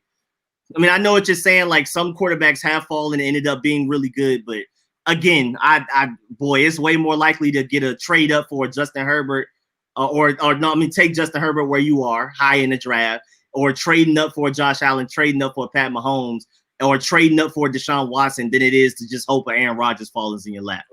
Let's see Like what I'm y'all telling you, about. this Cleveland, like y'all sleeping on this Cleveland team. Them being the Nets the last game was not a surprise. They've been good all season. It's just now this is y'all seeing them on TV. They've been good all season. And they have Trust so many guys like, oh, that's where he went. Andre Drummond was one of them for me. Taurean Prince was one of them. And Larry Nance was the other one. I was like, wait, that's what team they're on now? Oh, yeah. Larry Nance is part of the LeBron. That remember when Isaiah Thomas got traded? He got traded from the Cavaliers to the Lakers. That's when Larry Nance went to the Cavaliers. Remember when LeBron was on the Cavs, got half his team traded to the Lakers, the team who was going anyways. Yeah. That's where Larry Nance went to. So Larry Nance just sick. He's just like, bruh, come on now. But now the team is good, so he can't be bad. No, I mean, I think it all worked out because Larry Nance's dad played for the Cavaliers. So and Larry Nance's and his dad's number was retired. So what happened was when he came to the Cavaliers, they unretired his dad's jersey just so he could wear it. So hey, I think Larry Nance was happy. He went to his dad's former team. His dad was a legend. Yeah, he's pretty happy. But that is crazy to miss out like on a ring and stuff. And right now the Hawks are doing the Timberwolves dirty. That boy Anthony Edwards. Man, I can't wait for Anthony Edwards to start so he can start putting up real stats. He hasn't been necessarily efficient, but I want to see him out there. He's not starting because another Georgia boy, Malik Beasley, he's been balling out this season. Last I checked, he was averaging 20 a game. Really, I haven't. I literally tune in. If Anthony Edwards is on the court, I stay. If he's not, literally turn it off. I have not watched anybody else except for D'Angelo Russell. Anthony Edwards, like you said, he's just not efficient yet. But like I said, I like the way he takes his shots. He's aggressive. He's going to start falling, but yeah, he's just not that efficient yet. So I think like being a six man is probably the way to go right now. Probably going to have to do like the James Harden thing, be like a six man for like his first couple of years in the league. Yeah, that did work for James Harden. Jags were in love with Blake Bortles. Bears were in love with Trubisky. Giants were in love with Daniel Jones. I mean, but like coming out of the draft, I could have told you all three of those guys. Again, I'm trusting myself. I mean, y'all keep referencing what other people are thinking. Coming out of the draft, I didn't like Daniel Jones. Coming out of the draft, I didn't like Blake Bortles. And I definitely didn't like Trubisky. I like Trey Lance. I like Zach Wilson. It's just the way I evaluate quarterbacks, I feel like those guys are going to be good. I liked Pat Mahomes. I didn't think he would be best quarterback of all time, but I liked him. Honestly, I didn't like Josh Allen because it was just too many things to fix. But he was worse coming out of college than Trey Lance is coming out of college. If Josh Allen can do it, Trey Lance can definitely do it. I'm trying to think of other people that like. I'm still not too sure about Jalen Hurts. Most of the people in the world are higher on Jalen Hurts than I am. I don't think he's going to be that great. Again, Seyi said he does have that it factor, and that's a good point. That's a good thing to bring up because Deshaun Watson also has that it factor because Deshaun Watson is nowhere near the fastest quarterback. He doesn't even really have that strong of an arm, but he just balls out. And maybe Jalen Hurts can get that, but I don't know. I just don't have faith in him becoming like another Deshaun Watson. But yeah, I like Deshaun Watson coming out of college, but I was worried about the fact that he was limited. He ended up being better than I thought. But more so just looking at the guys that were hyped up that ended up not working out. Like we've discussed in previous streams, I was worried about Darnold. Everybody, I mean, at least everybody I know, including Seyi, none of us were like, oh yeah, Josh Rosen is it. I mean, he looked like he could be like maybe a day one starter, but he's extremely limited and turnover prone. So it's like, what can you really do with that? He just didn't have a ceiling. I'm trying to think who else was hyped up, like Jameis Winston and Marcus Mariota. Like me and Seyi said, coming out of college, we didn't like them either. So I don't care about what other teams think about quarterbacks. You say you like Winston. I always thought he was going to be a wild card, but I liked his upside. I loved his upside. I still think he has upside. It's just a matter of like when could he ever put it together. I didn't like Mariota. I didn't like Mariota, but I liked Winston. I just don't like turnover prone guys. I don't know. It's just something about guys that just throw so many, have so many turnovers. You remind me of Brett. I like quarterbacks like Brett Favre. I like having like that Brett Favre type of quarterback. So hey, if you could put it together, that's what I'm saying. It's fun to watch. That's what I'm saying. So like, he just needs to put it together. But King Sean said, "Cast better than the Wizards, and the sky is blue." What else is new? Let's see. Cleveland basketball comeback low key. Jamari, yes, there definitely are. Big three. The Nets' big three defense is terrible. They definitely is terrible. Look, that trade. I'm still have no regrets about that. Well, I have regrets about their future. They trade their whole future. But in terms of the present, like I still think this team, the Nets team, is the best team in the East. I still think they are the best team in the East. I mean, Cavaliers got their number, obviously, but they're still the best team in the East. That defense is absolutely horrible. You are right. That defense is absolutely horrible. But hey, it could all be fixed once they sign some players from the free agency. Once buyout season comes, players get bought out. They'll just sign a couple of defensive players that can be fixed. And at the end of the day, while their defense is terrible, as long as they outscore the other team, they can win. And that's how I feel like they're going to play. Like, look at their coaching staff. Steve Nash is the coach. Mike D'Antoni's the assistant coach. Amari Stoudemire is the development coordinator. They're there to score. They're not there to play defense. So. Literally, they're just to score and pass. They're just going to outscore the other team. But yeah, their defense is bad. Yeah. He said, here's the thing, though, Rico. Neither one of us are scouts, so we feel how we want, but the decision makers are going to do what they. I mean, that's a completely different argument, though. That's completely separate from what we're talking about. That's obvious. But I'm saying based on how I evaluate quarterbacks, because the argument is Trey Lance going to be good or not. And I think Trey Lance will be good even if he doesn't come to us. Because like I said, I felt like Marcus Mariota was going to be good. I have huge reservations about Sam Darnold and Josh Rosen.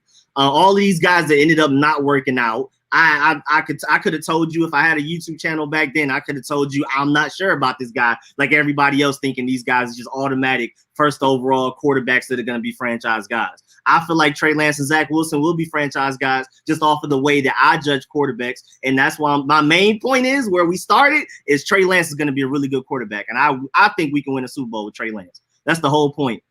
I hate quarterbacks that scared to throw the ball. Yeah, I hate that. I can't stand that too.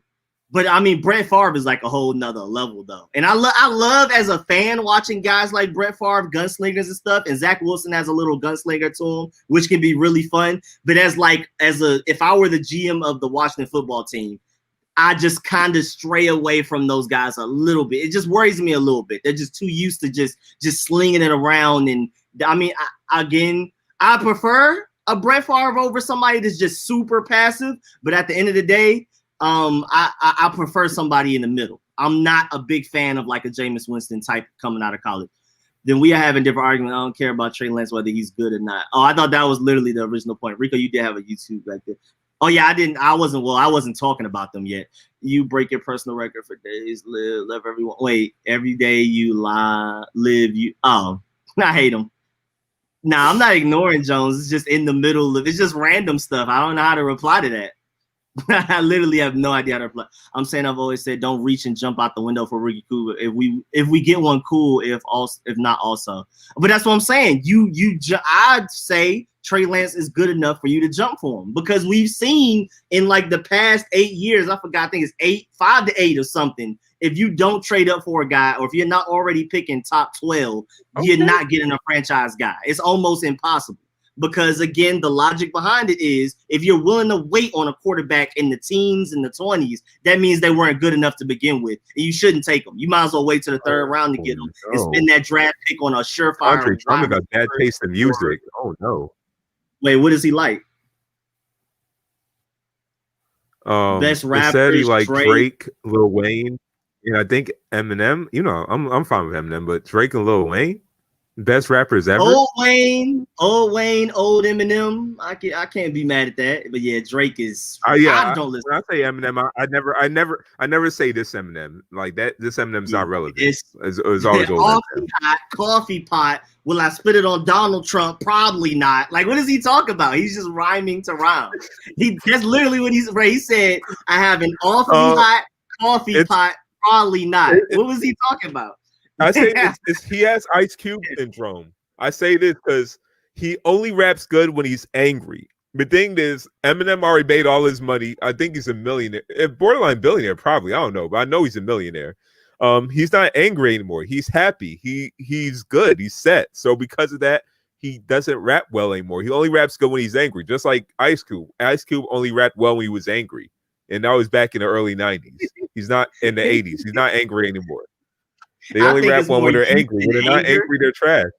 Yeah, I think it's more youth than anger, but anger does play a part in it. Because I think that has to do with it. Youth. Older too. They were. Oh yeah, you're more angry when you're younger. You're hungrier. You're more. Yeah, actually, that's a good point. They had some. They went through some troubled lives. They were angry. They were angry. They were struggling. They were angry at the world. Mean streets of Detroit and now they're Compton. older and they made their money. They're older and they made their money now. So now they're not angry anymore. Light bulb was a good idea. Thanks. And Drake definitely didn't know. If you talking about your favorite rappers, I can't be mad at you saying Drake, but best. We're not talking about numbers like sales and charts. We're talking about like actual rapping. Drake doesn't even write most of his stuff. So really he's not a rapper. He's a reciter, if anything. But Drake's Lil cool. Wayne don't write the stuff. That's why I don't count Lil Wayne either. And Kanye, much as I love Kanye, he doesn't write his own stuff either. At least when Lil Wayne was good, he didn't write his own stuff. So now Lil Wayne he writes his own stuff, but he's not good. Exactly. But that's the thing. Exactly. It's really hard to say like who's a good rapper anymore because now you got to make sure to see if they write their own stuff. Like Lupe, I know Lupe writes his own stuff. So if you ask me who's the best lyricist, I say it's between Lupe and Nas. That's what I say. I can't put an argument against that because again, I love Big L, but I can't say necessarily Big L raps. I love Big L, but like I keep saying, some guys paved the way for other guys. You wouldn't have a Lupe without Big L. But if they were to go back and live longer, well, he may have gotten better. But I'm saying where he was when he died. I'm saying literally taking Big L's discography and his lyricism and judging it against Lupe Fiasco's lyricism and how good he is. Technically, Lupe Fiasco is more diverse, but that's because Big L paved the way. And that's why it's always the older generations versus the younger generation. People get better over time. It's not fair, but it's like a thing. Type of, it is a thing. That's true. Yeah. Well, I'd say like the general average like commercial rapper's not better right now. That's mostly because of the record label prioritizing what type of songs want to be out to the public, and also that in tune makes like the artists of today have a different philosophy of what they feel is good music. Do they want to make a complicated lyricism and wordplay, or do they just want to create a good track and just have like certain words that people can repeat? Generation. I'm sorry. I mess up a lot when I'm talking, especially when I talk fast. M-A-T-H-O-D, man. I love Method Man. This man, nobody else is like imagining Jones in a room with incense and Buddhas and he's just sitting there crisscross applesauce. every day. Just fingers like this. Like, what is Jones? He's doing the Jaden Smith tweets. Your past self is every day. Every day you live. Every day you live. Like, what is he talking about? These riddles. He said, of the top 10 quarterbacks, only one team had to trade up. But I'm not just saying trade up. I'm also talking about picking at a certain point. I'm saying picking up at a certain point. And again, like I've said, Russell Wilson doesn't count because that's never happening again. Brady's never happening again. I dare somebody.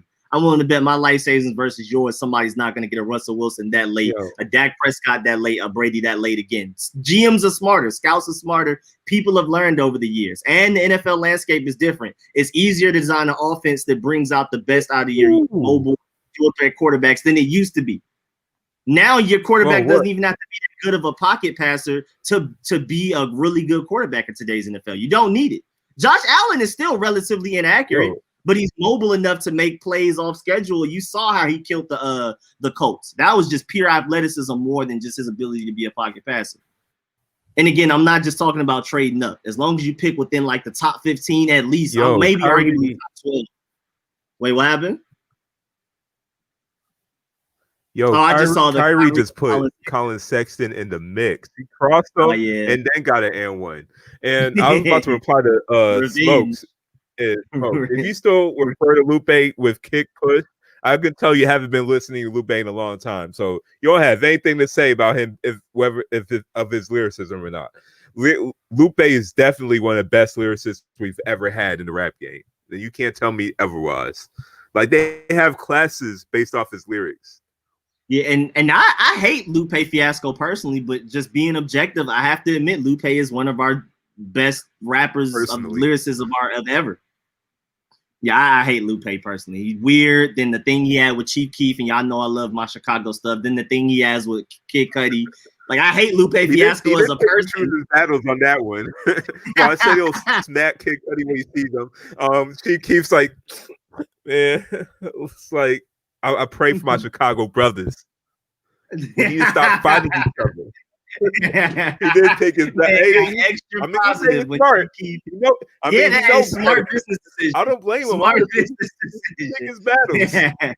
Yeah, but I mean, like I'm saying, like I'm always gonna keep it objective. I hate Lupe as a person, and I mean, what he said about like, I mean, he's had some moments where like I don't know how if you like black people or not. Like he's had his moments, but like lyricism, he's dominant. We'll do a late round QB to emerge 2012 Wilson Cousins 2016. You talking about every 4 years? That's funny, Smokes. I like that one. I hope that would be dope. I was about to say with Lupe. Lupe's a perfect example. Just because you like what an artist like, just because you like what they do, like if they make music, they play sports, doesn't mean you're always going to agree with the person outside of that. Like he's a perfect example.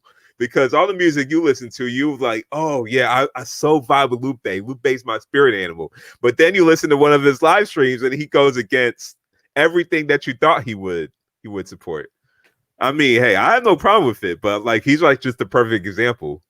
Oh yeah, being able to relate to artists that I listen to is literally like maybe one of the only factors I literally don't care about. All of my favorite rappers I can't relate to. Cuddy's a depressed drug abuser. I have the biggest ego of anybody I know, and I don't do drugs. I just appreciate, all I care about is authenticity, uniqueness, creativity, and and authenticity is big for me. That's why I'm so hard on trap rappers, because if you're not doing what you're talking about, I can't listen to you. You know what I'm saying? So those three, I need unique. I need you to do something different. I need you to be talented, creative, and I need you to be authentic and actually be what you're talking about. Don't just be making up. I listen to 90s music too, so you ain't gonna just bring up the past and think like you're gonna get me shook. Like, we're just talking about straight up lyrics. I'm just talking about lyrics. I'm not saying like quality of songs, just straight up lyrics. Yes, Lupe is. Yeah, and it's again. Lupe's better than pretty much. Again, Lupe wouldn't really exist without a Ghostface, without a Big L coming up. Like, I mean, their imagination is better because they had to get it out of, they had to go from the hop to Hibby to what, and they took that and made what they made is more impressive than Lupe taking what they did to do what they did. But like, honestly, if Nas wasn't there at all, there would be no Lupe. Because even Lupe said like his favorite rapper was Nas. Like his favorite album was Illmatic, or It Was Written. So, and Nas is the one that closely resembles Lupe in terms of like wordplay and like the way he puts his lyrics. And Lupe is definitely better than Kendrick and Cole. Definitely.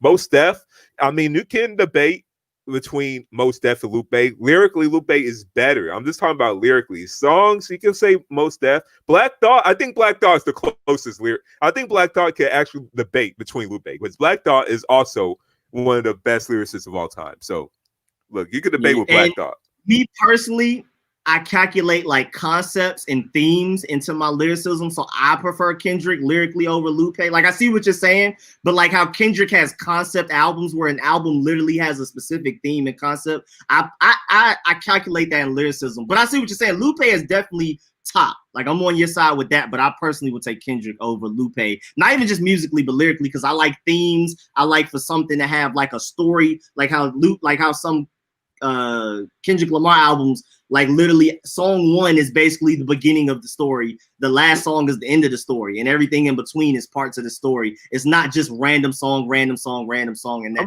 I take that cool. Yeah, I mean, no, he has that, but I'm just saying Kendrick has done that with multiple albums.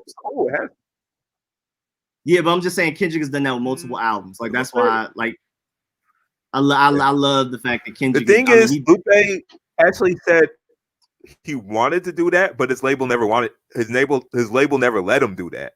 But now he has the freedom, so now he's starting to do that a little bit more often.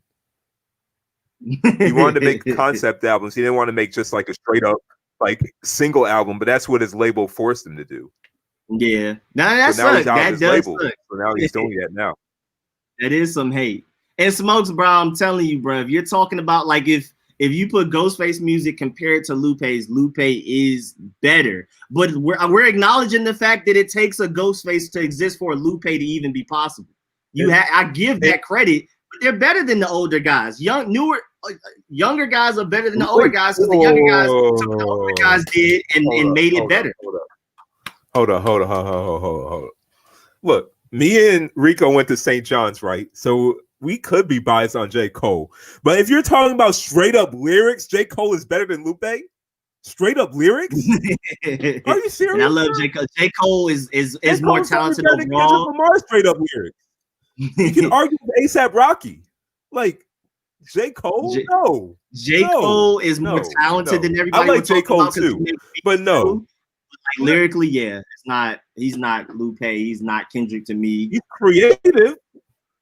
I'm not sure he's a very creative rapper, but if you're talking about straight up lyrics, if you're just talking about straight up lyrics, very few rappers pale to Lupe. I'm not just talking about like overall song. Like there's more to lyrics than just being a rapper, but straight up lyrics, no. Yeah, we're talking about lyrics. We're not talking about overall rapper. Look. We talk. You already mentioned Kick Push. That tells me as much as I need to know about how you feel about Lupe or how much you listened to Lupe. You only probably listened to Lupe like way back when he had that Food and Liquor album. That was how many years ago? Like what? 16 years ago, if that, probably even more. Like Lupe has evolved as a rapper since then. And he's just not on TV as much because he's not on the record labels anymore. He's like this generation's Nas. When Nas, like after like first 3 albums, he wasn't on TV as much.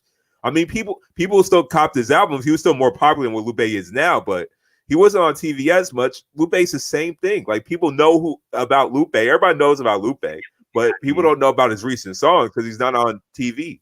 He doesn't have singles out anymore. Yeah, and I mean, again, like I think Cole, if we're considering everything like in lyricism, talent, creativity, like all of that into one, J. Cole, in my opinion, is better than Lupe. But if we're literally only talking lyrical ability, I think Lupe is better. Now I can see where J. Cole hits harder because he has more quotables. He says more real stuff. Like he says stuff that like, oh yeah, that's a quote. I can put that under my Instagram post. Like he has a lot more quotables. But yeah, I think honestly, Lupe is a better, if we're just talking about literally just putting pen to paper and artistically designing a verse top to bottom and like all of that type of stuff, I think Lupe is better than J. Cole. But if we're including everything it means to be a rapper, if we're talking even like flows and passion and then J. Cole, I think J. Cole honestly is probably top 3 most talented because that's including beat making. J. Cole can make beats better than most of these guys that even just make beats only. But like if we're just talking lyricism, I do agree that Lupe is better. If we're just talking strictly just this piece, lyricism. Some of like underground rappers I listen to, that there's just beats that I listen to. I know J. Cole made the beat, and I didn't even know it. It's like, wait, J. Cole made this beat? J. Cole's ridiculous, man. It'll be from my underground song. And again, J. Cole has more quotables. He has more like you can put that as an Instagram caption. You can tweet that. Lupe doesn't have a whole bunch of just like, oh yeah, I can put this under a picture of me and people gonna rock with it. But I mean, just lyrically, if we're talking about like just lyrical skill, just off of the how difficult it is to do it, I think I got Lupe as far as lyrically only though. No question. All takes you actually believe Lupe's lyrics go over my head too much. I feel like I got to sit down and take Cornell notes. Yeah, and that's a good way to describe it. Lupe's lyrics do take, like J. Cole, you can listen to a song straight through and you'll probably get everything he said. It's really good, but like Lupe literally takes like studying like in a college course, like, okay, this is what he meant. It means metaphors. Yeah, it's bouncing around. It's like that. And that is why I don't listen to Lupe. Rap Genius. I don't feel like thinking that much. Yeah, that's exactly why I don't even really listen to the thing is, I love music like that. I love music like that. But go to Rap Genius on any Lupe song. You'll just see like how many metaphors or like double entendres he'll use in one track. Just any of them. It's literally essays. Especially any of them like in the past 5 years. Wait, Rico, does Z really think Young Boy is the GOAT, or was he trolling? Z prefers that type of. Z doesn't listen to J. Cole, Kendrick, and those guys. Like he's admitted he doesn't. He literally doesn't like those lyrical boom bap beat guys. He likes heavy hitting trap Atlanta like beats, Louisiana beats, West Coast stuff occasionally. Like he acknowledges that he like Kendrick, J. Cole, all of those guys aren't even in consideration when he's talking about his GOAT. He's not one of those guys that like literally thinks Lil Uzi Vert is better than than a Kendrick Lamar. He's not one of those people that's just like blind. He just prefers to listen to those guys, so that's what he considers his goal. He's one of those people that like doesn't like J. Cole and Kendrick, but is still like smart and intelligent and knows that like Kendrick and J. Cole are better lyricists. He just doesn't like listening to that type of music, type of thing. That's what Z's on. He said because they suck, bro. Saw Slick was live, but it didn't look. I'm about to say, to respond to your mom did post in the earlier comments that I instantly cut out pedophiles and others. Once I decide I can't stand a person, their art doesn't matter. That was like a response to that. I take away the music from the person. Pedophiles are different. If you're a pedophile, that is different. Now, once people start, there's actually one example. You don't even know this too, and you probably like this song. You'll probably listen to this song. I forgot what NFL Street song, but there was one song on NFL Street. It was like a rock song, but I like that rock song. But then I found out the guy actually molested I think a 6-year-old girl. Wait, which rock song? Because I love NFL Street soundtracks. I literally have that as a playlist. Is it Acceptance? The name of the yes, that's what it is. It's literally Acceptance. You got it right. Yes, I literally have a playlist of NFL Street 1, 2, Burnout Revenge, and some of those early Maddens in one playlist. Was it Acceptance it was Acceptance or something else? Let me look it up. I think Smoke says it's literally in my playlist. I might delete it because now I'm scared because I really like all my rock songs in those playlists. If nobody understands your bars, that don't mean people are slow. It means no, it's not necessarily doing too slow. And I can agree from your point of view that means they're doing too much, but that's what we're saying. Again, I agree with you that I prefer to listen to Cole, Kendrick, and all of these guys over Lupe because Lupe, in my opinion, does do too much. But if you're talking about lyrical ability, Lupe does do more than those guys. He does.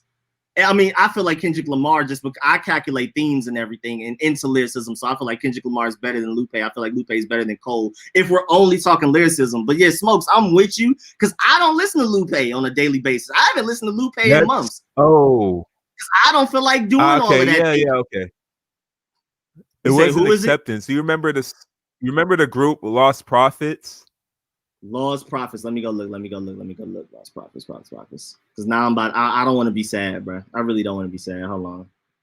I'm about to go find it right now. Too, but then when I was on YouTube and listening to the song, I saw in the comments that he was the Last Train Home. The song Last Train Home. Ooh, I found out he was a pedophile. I'm in the clear.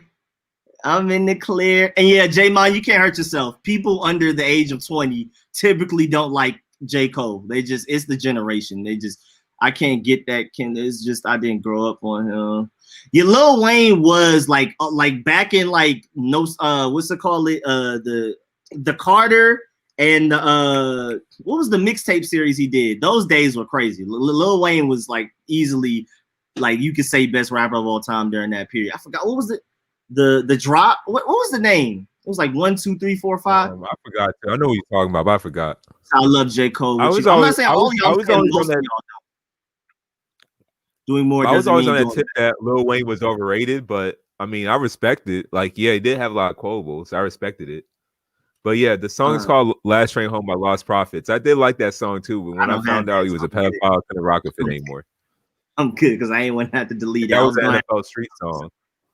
Said not the Carters. I mean, those were great too, of course. Those are legendary. But I'm talking about the mixtapes. The one, I'm tripping. The Drought. My fault. There we go. The Drought. What you're talking about too. I really forgot the name. Yeah, the Drought. The Drought. Those were ridiculous. 6 foot, 7 foot. I like that. I don't like the beat, but he was going crazy on it. Doing more does not mean doing better. It just means you're doing more. Again, in my preference, I don't like Lupe more than these guys. But if we're talking about just objectively and like literally, Lupe requires a literary class to break down what he's saying. Like you can literally write. It depends what you like. I give him credit for that. If you don't like those complex lyrics, it ain't gonna be your style. But there's a certain fan base that do like that, and one of them is me. So like, hey, it's just different styles. So and I don't but I admit it takes the capacity to make those lyrics. He's better than J. Cole at that. The capacity to like make lyrics, he's better than J. Cole. If you're talking about straight up lyrics, I don't like it. Like again, I don't listen to it, but I have to admit, it takes more effort, talent, and time to do that than what these other guys are doing. Lupe, it seems like it takes them forever to write a song because it's just so ridiculously like. I mean, again, you need like a literary class with you got to do essays on what Lupe is saying. And there's literally a class about his lyrics. There's literally like, classes about his lyrics. There's a reason. There's a class. Like, and just because you have better lyrics doesn't mean I always say you're a better rapper. Like G Unit, for example, like G Unit, the most notable rapper. I'm not even sure if he's the best rapper, but most notable rapper was obviously 50 Cent. Was he the best lyricist? No, I felt like the best lyricist was Lloyd Banks. Easily, but I agree. 50 Cent was the rapper that people listened to because he had more than just lyricism. Well, he just had like the charisma. Yep. Yeah, he had the charisma. That's what Lloyd Banks lacked. And I guess the drive to be more than just a guy from G Unit. You've got to be more than just a rapper. Lloyd Banks just wasn't very creative. He was very lyrical, but he just like his songs after a while kind of sounded the same a little bit. You know what I'm saying? So it's just, you know, that fact is that just being a lyricist isn't all that matters. So like I agree. I don't really listen to Lupe that much, but I just acknowledge. Nas is a perfect example. You say who? Nas is a perfect example. Nas is one of the best lyricists ever. But like, I'm going to admit to you, I like Nas, but he's not that creative because his songs do sound the same too. He has one of the worst ears for beats of all time, bro. It literally, if Nas the rapper and Rick Ross ear for beats were like one person, one of the best rappers of all time, literally. Like he would just be an unstoppable force because Rick Ross be having some of the best beats. I listen to Underground Cole too. I listened to Cole before he was mainstream, man. Cole before he was mainstream, when he was a little bit more complex, was still not Lupe's level. And very few rappers are Lupe's level. I'm not saying Cole's a bad rapper. Look, I like J. Cole. While I feel like I'm going to be a hot take, I do feel like he's a little overrated, but I do like J. Cole. But if you actually hung around people under 18, he's severely underrated. They literally think it's like a trend. People in our generation trash. Yeah, I was about to say, yeah. I think like people in our age overrate them. But it's literally like a troll and a meme. Like it's like a worldwide thing to say J. Cole is trash. It's like literally a thing with the younger generation. One thing I do think funny. Cole benefits is that this era, Cole is like one of the few rappers that raps that style. So just because of that, he's hailed to a greater degree than what he would have been if he was rapping like this in the 90s. Because there's a lot of rappers in New York that rap the way he did.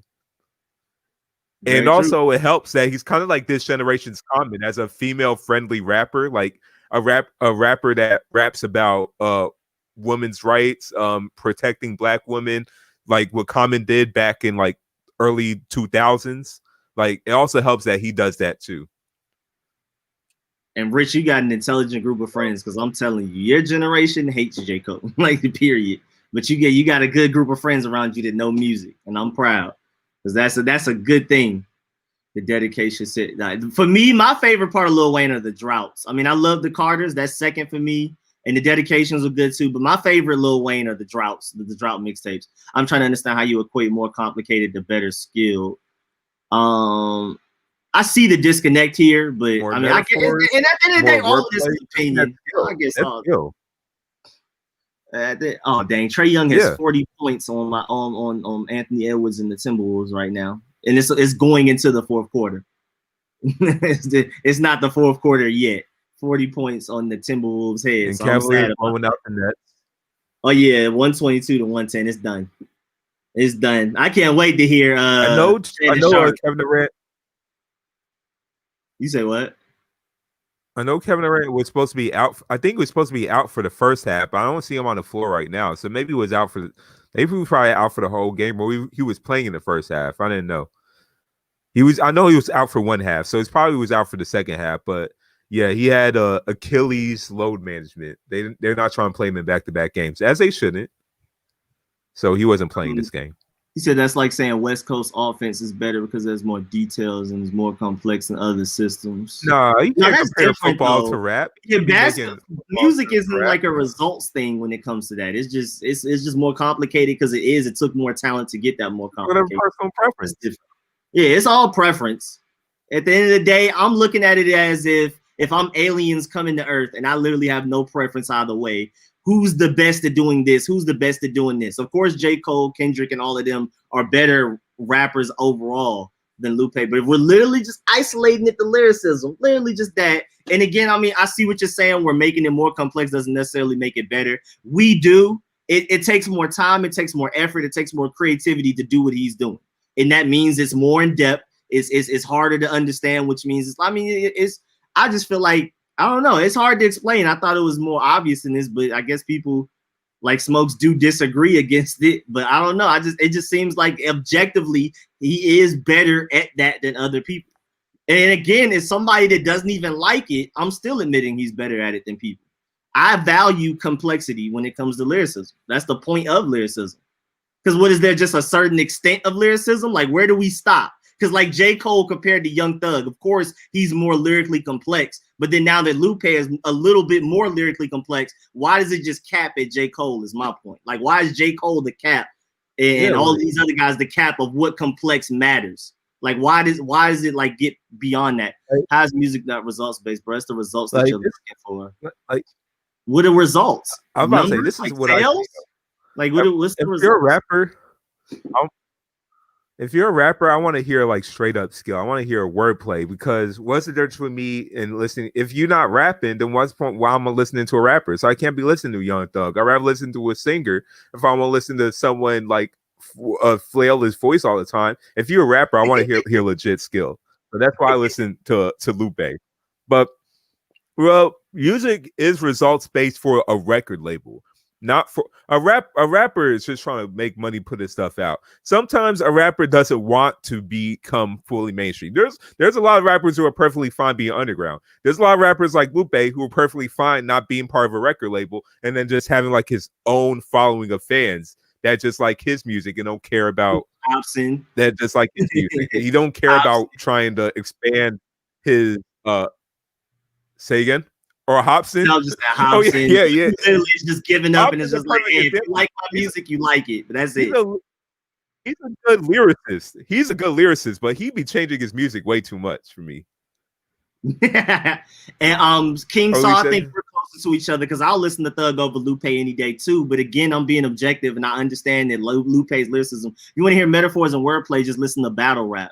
But that's what we're saying, though. Battle rap, it takes a lot of time, effort, creativity, things to go over your head. That's what Lupe does. And so that means he's better at it. Now, if you don't prefer that, then that's cool. Like, that's understandable because I don't either.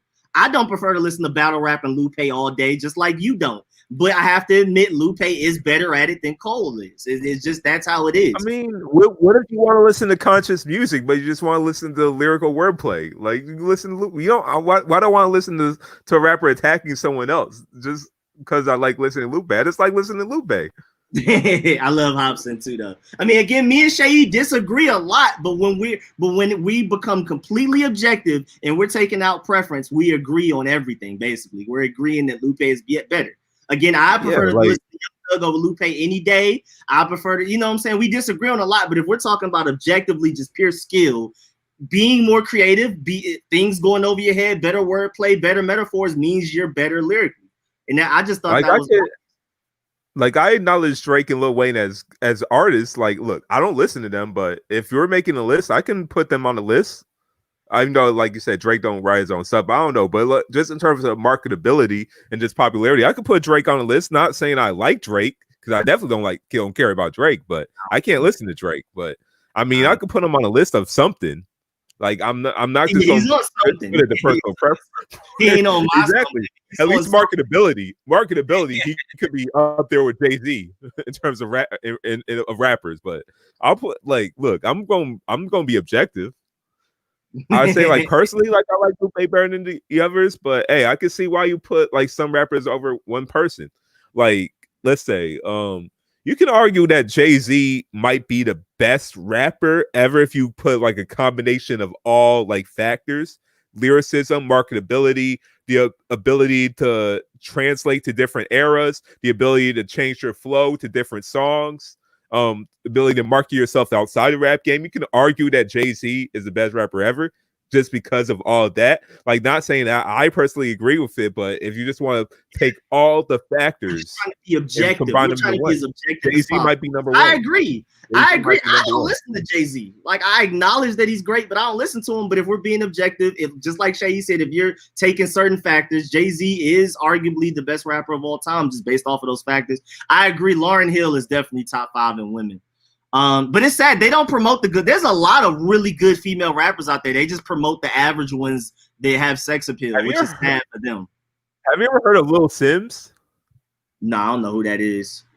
Oh, she's a female lyricist from England. She's fly, for real.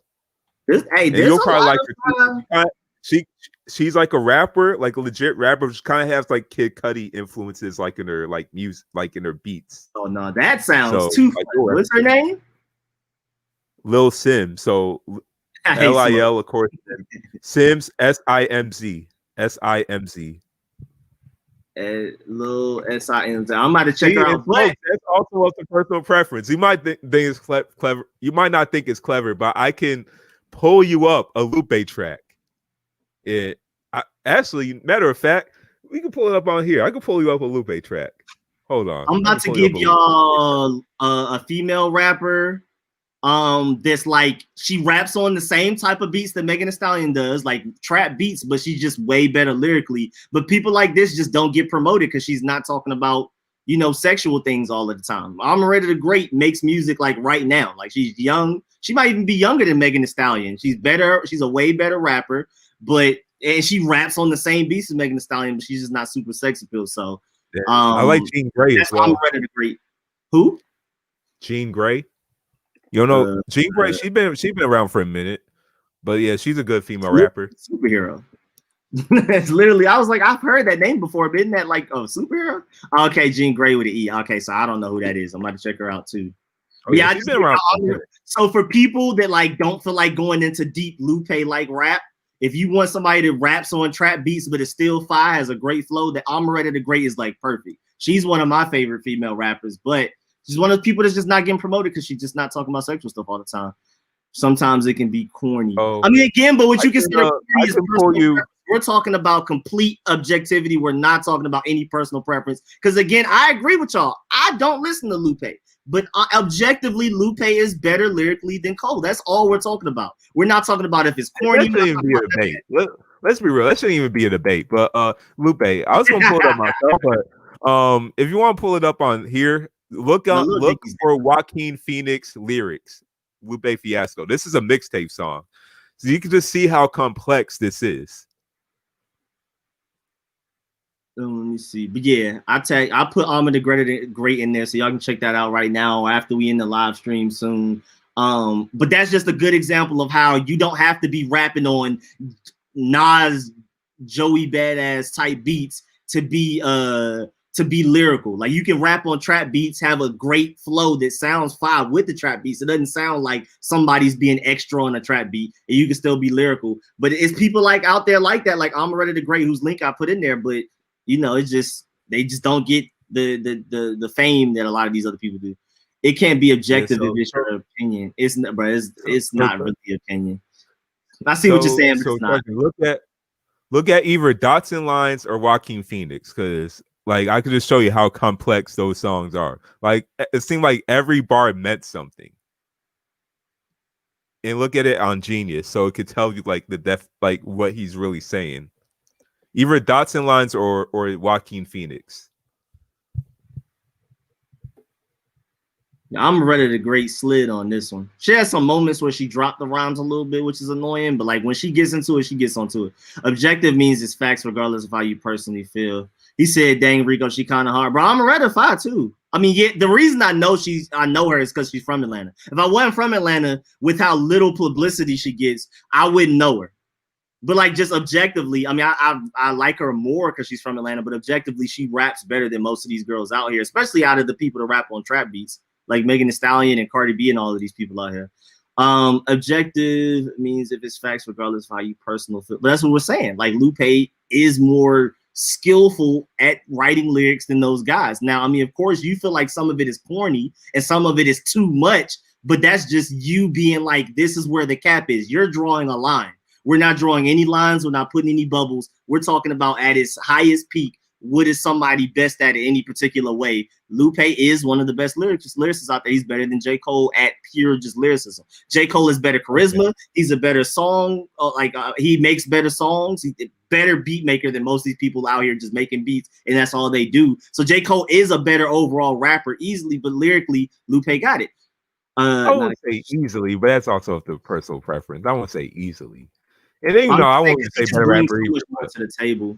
I just say he just brings more to the table, just off of like his stuff is more marketable and stuff like that. Like some of the Drake effect, also the beat making effect like Kanye has. I mean, he's just a really talented rapper as a total.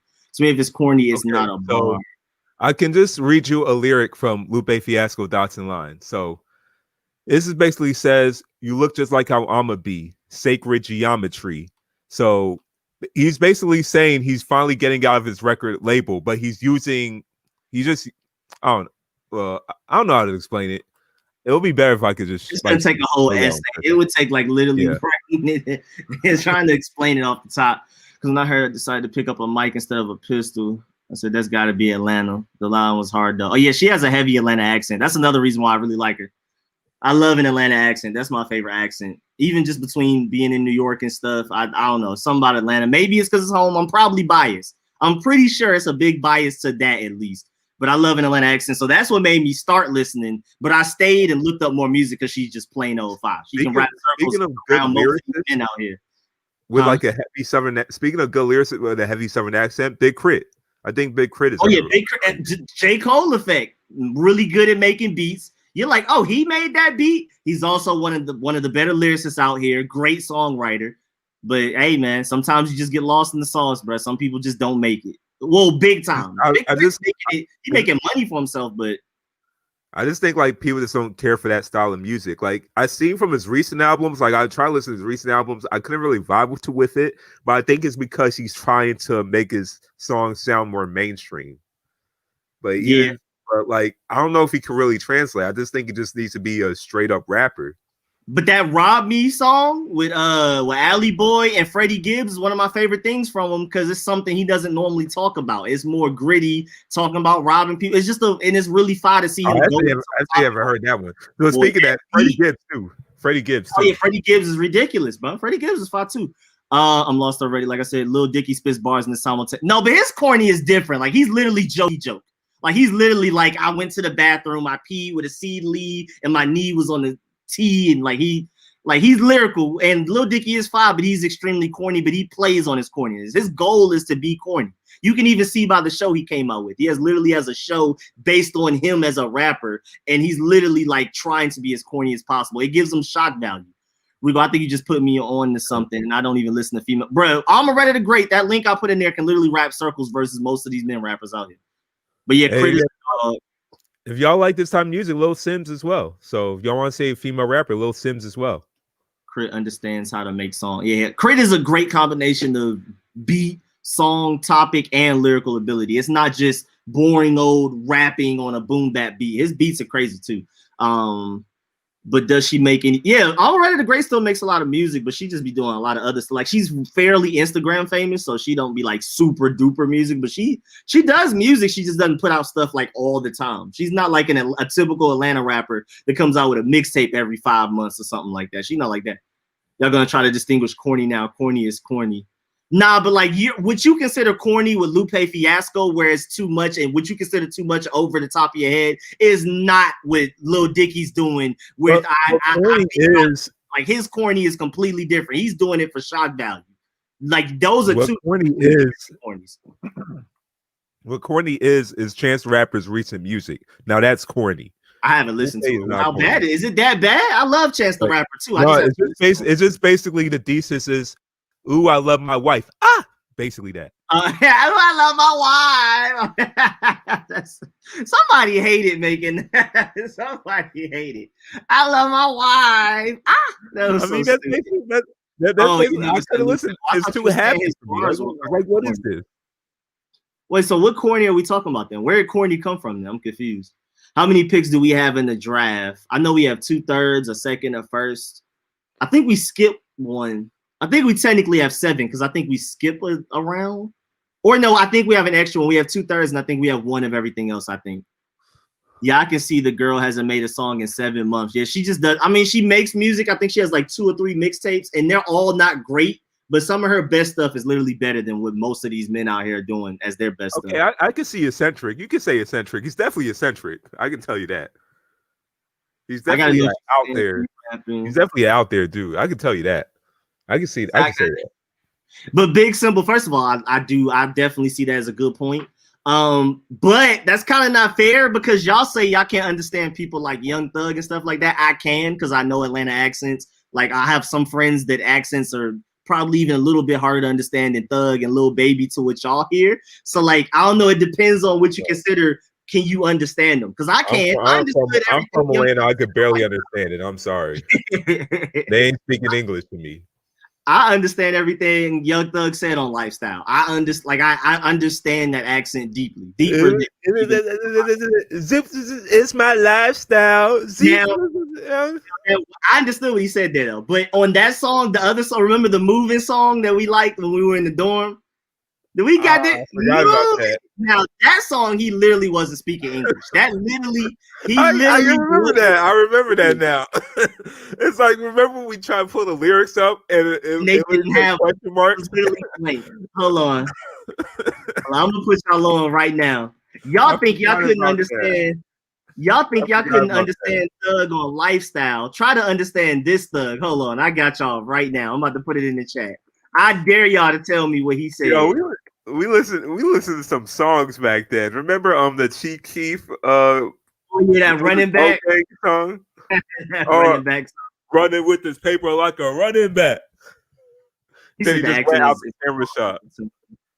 Think about James simply out of I'm good on James. Again, like we spoke about that earlier. I just don't like those angry rapper that was featured on his song. Remember, like Low Gang, N-word. Yeah, bro. Them songs. Chief Keef had a really bad period where he was not caring.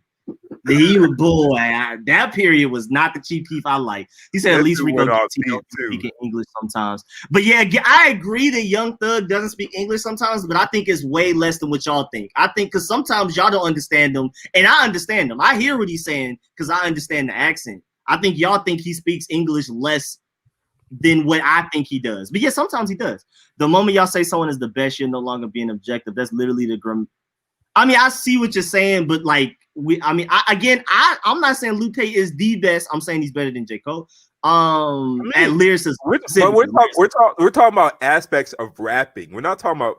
So I say we could be more objective with that. Like, I mean, it's clearly a see if you look at just straight up lyricism.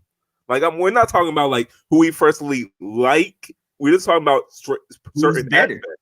Like, we could, if you say who's best at marketability, you can definitely say Drake is definitely one of the best rappers in terms of marketability because it's true. I'm not saying that he's the best, saying one of the best. Like, it's true. It's true. Like, an aspect of the rap game, that the trait of the rap game that they have is definitely one of the best. Like, I feel like that could be almost subjective. And again, being completely opinionated, I don't listen to J. Cole. Hey, you can still be on my deck. I'm still going like. He said, "Rico, I can accept that. You're still on your neck." So the moments.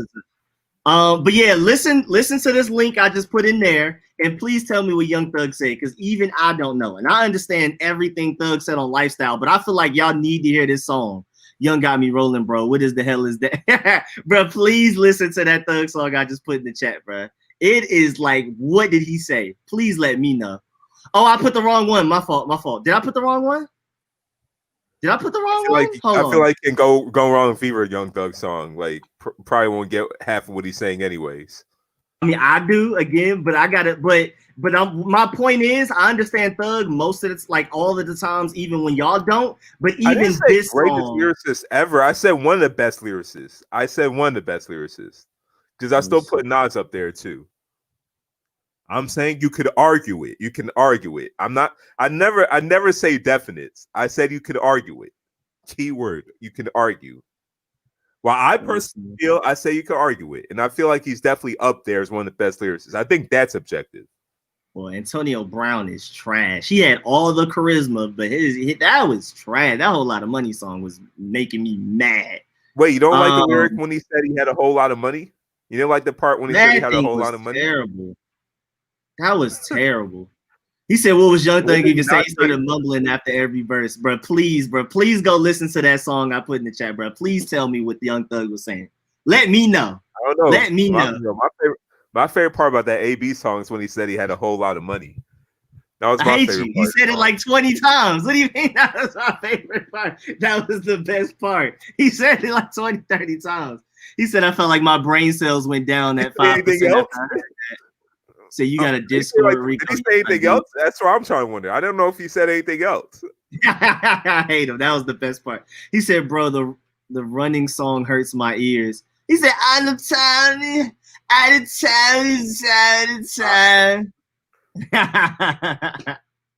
He said 3. Oh yeah, I think 3000 is definitely up there too. That's my top 5. I can't be mad at that, bro. It's not Lil Pump, it's Lil AB.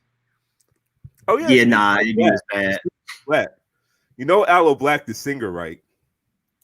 Check out Aloe Black's rap songs. His rap songs are actually pretty good. I actually like him as a rapper. I think we talked about this in September. I think we talked about that in September. Oh yeah, okay, but yeah, I don't care for Aloe Black, the mainstream artist, but Aloe Black, the underground artist, he's pretty good. So how many times a week? Nathan, we stream every Friday like this where we talk about everything. And then I live stream every Sunday to mostly talk about Burgundy and Gold. But if somebody asks me what my favorite cereal is, I'm going to talk about cereal for 10 minutes. So especially during the off season, we talk about everything. But this show is specifically designed to talk about basketball, music, fragrances, women, food, everything. It's literally just come here with a question. We talk about it. That's what this live stream is for specifically. I talk about everything on my Sunday live stream, but the Sunday one is more geared towards football, specifically Burgundy and Gold. Do you like Anthony Walker Jr.?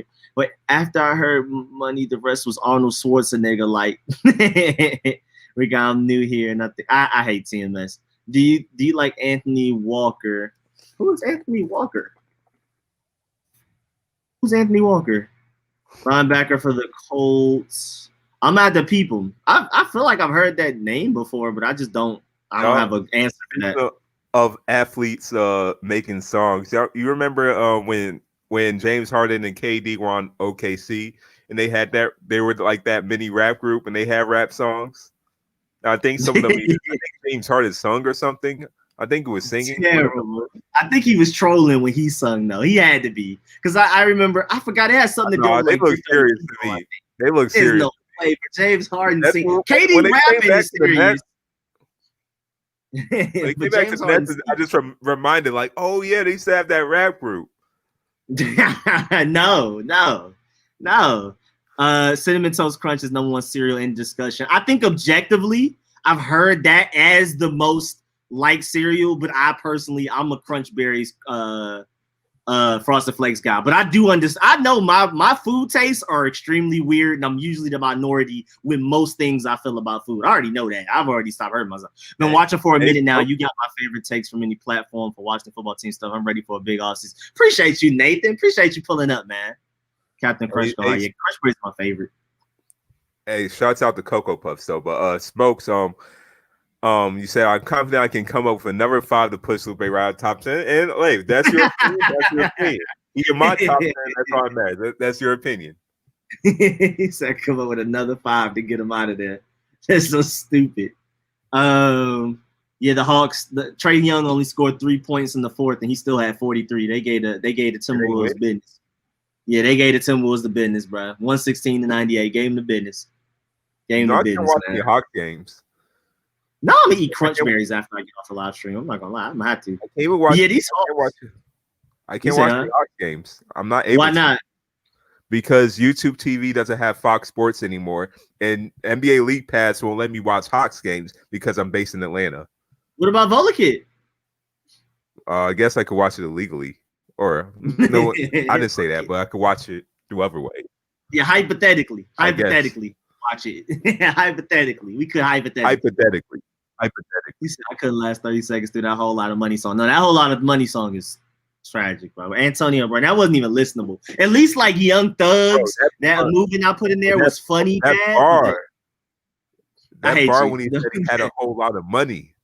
But the way he was dancing, it was one of those he's trying too hard, which made it even more awkward. There was a video? There was a video to it? I only listened There's to a this whole lot of song. money video. You didn't know the whole lot of money video? Where he got a whole bunch of women in a mansion and he's going like this. On Twitter. He put the like song this. on his Nah, you got to put the video. You can play it on me. You got to put the video. You got to put the video on. I've got to see this. It's bad. It's really bad, bro. You're trolling now. You might got you smokes. You trolling now. Trinidad James. Trinidad James. Trinidad James from Atlanta. That man is awful. John for he did pep rally, and they got mad. I remember that. Bro. So who got mad? I remember St. John. I think didn't St. John's get mad, or at least the people I was with were all mad. Like it was like 20 of us, and they were mad at Trinidad. Oh, James. So they were mad he was there too, because I was pissed off. I'm like, look, I'm here. Look, I'm here to see Kendrick Lamar. Kendrick Lamar was the closing act. I'm here to see Kendrick Lamar. I don't want to listen to Trinidad James. There you go. This is the gist of the. On Instagram, straight flexing, Papa Molly, I'm sweating. This is the gist of the music video. Hold on, this is the gist of it. This is basically what it looks like. Does he got a mask on or he got face paint? Wait, what? No, but he has that dumb Lego block haircut. Oh yeah. Hold on, I'm gonna go find it. Was so ugly, bro. How do you describe that to a barber? That's what I'm trying to say. How do you describe that to a barber? Jenga. I want the Jenga. Let me see. People from Florida and New York produce the weirdest people, bro. Without a doubt, it's not even close. Let me find this whole. I'm about to just go to the music video because it's really bad. Hold on. Let me see. A whole lot of money music video. Here y'all go. Let's pull it up, and then I'm gonna dip a body here after that because now I gotta go get Crunchberries. Now that y'all brought it up, everyone plug their channels. Oh yeah, make sure y'all definitely go subscribe to my boy Rich though, for real. That boy Rich just started his YouTube channel. He's doing Washington football team stuff. Y'all gotta peep it, bro. Bro, what is this? I don't know about this. Yeah, that's Rick Ross. I mean, they both from South Florida, man. You already know that connection. Slim now. Yo, Rick Ross is slim. Oh my goodness. He's not that big anymore. He definitely. I haven't seen Rick Ross in a minute. Oh Lord, okay, I forgot about that. What was that? You don't remember him getting hit by the weights? He got up and was passionate and was like, "Yeah, let's do it," and then got hit by the weights. Yeah, I remember. Probably ain't been the same. Football player. How you get hit by that and get up? Well, and just like nothing happened. Yeah, you just used to that. You're used to that physical abuse. Bro, I'll be knocked out for a minute. All right, hold on. Take me to the hospital on that one. Oh yeah, same here. I wouldn't be dealing with that. All right, here we go. Just to let you know, this is basically the gist of it. You can't hear it, but this is what it looked like. There you go, right there. That's him moving around. I wonder what he's saying. I really wonder what he literally said. "Whole lot of money" that whole time we were watching, like literally the whole time. Oh yeah, I was sarcastic. Yeah, he literally. I mean, there is a verse in here. He said Dame Dollar. Yeah. There is a verse, but he mostly says a whole lot of money for the majority. Yeah, you're definitely trolling now. If you mention Dame Dollar, you're definitely trolling now. I'm sorry. He's good for a rapper, but compared to a rapper, no. I mean, he's good for a ball player, but compared to a rapper, no. I'm sorry. Name 5 cereals that are better than Cinnamon Toast Crunch, Cookie Crisp, Applejack. I like Applejacks more. I love Crunchberries is my favorite. Remember, AB is the greatest lyricism. All right, we about to get out of here, man. That wordplay though. That wordplay with AB, yo. Whole lot of money, whole lot of money. Oh my goodness. Ain't nobody thought of that. Ain't no. All right, man. Yo, he said he got a whole lot of money. Oh my, bruh. Won't be a lot if at all. North Florida ain't too bad. It's South Florida that got the crazy boys. Is it really? Because I thought North Florida was just like them boys. I know Orlando and Jacksonville just as bad as Miami. So, and they're like mid Florida. You want to know how to get that cut? Seyi, if you want to know how to get that, the way he says whole lot of bro, AB is greater than Snoop Dogg at 50 Cent. Yeah, I'm about to. All right, it's way past 10 anyway. Go to your barber and say, "Let me get that Lego block jumbo." Bro, I hate that haircut, bro. Let me go find it. As we're saying our goodbyes, I'm gonna go ahead and pull up Antonio Brown Lego haircut because that, bro, that he had a lot of bad haircuts. It wasn't just that one. He had a lot of bad ones. Oh, Florida, okay, man. yeah. We might need to go. Now Smoke's over here saying Mace better than Lupe. He didn't even spell Mace right. He said Mace better. I forgot about Mace. That man moved to Atlanta to become a preacher to avoid all the smoke and troubles he had. For real, all the beefs he had. That man ran. He was like, bro, all this New York beef getting too difficult. I'm gonna go to Atlanta and become a pastor. But we go see you Sunday. All right, man. Yeah, he's not even anymore. He's Antonio. But yeah, man, we about to go ahead and dip up out of here, bro. I think this is a good note to go out on because this is ridiculous, bro. Like, to do that what was thing he trying to do? Is better than Lupe. I'm even more mad that there's different degrees of how thick the haircut thing is. Because right here is skinnier, right here is wider. Like, what is the logic behind this? Like, hold on, let me get a shape up on this real quick. Just give me a little touch up. Give me a little touch up. And then what is this? What is this edge on? Hold on, this is making me the maddest. Ignore the Lego. On your clippers to even form that, anyways. This part is making me the maddest right here. Cause like, what is that too? Ignore this. We already know that's bad. But what is this? This is, bruh. I hate him, bruh. I'm mad. I'm mad all over again. And then the half braids, the half like fade that he had before. I forgot what it was. I think I remember that. Hold on, this man. Yeah. Florida, y'all gotta explain yourselves, man. I'm sorry. Well, I'm sorry. That's like a braid. Is that like a braid mohawk or something? Like, what is that? What is wrong with this guy, bro? What is wrong with Antonio? He got like that snow cone hairstyle, like that snow cone container. He got that same hairstyle. Trying to look like Coolio on that one. There's something wrong with him, man. Look, no lie though, that barber is hella talented though, just for even doing that. Even though the cuts are ugly, being able to step out of his comfort zone like that. Like, bro, what guard do you have to put on your clippers to even create that Lego block hairstyle? Like what Smoke said that haircut unlocks a door in a haunted house.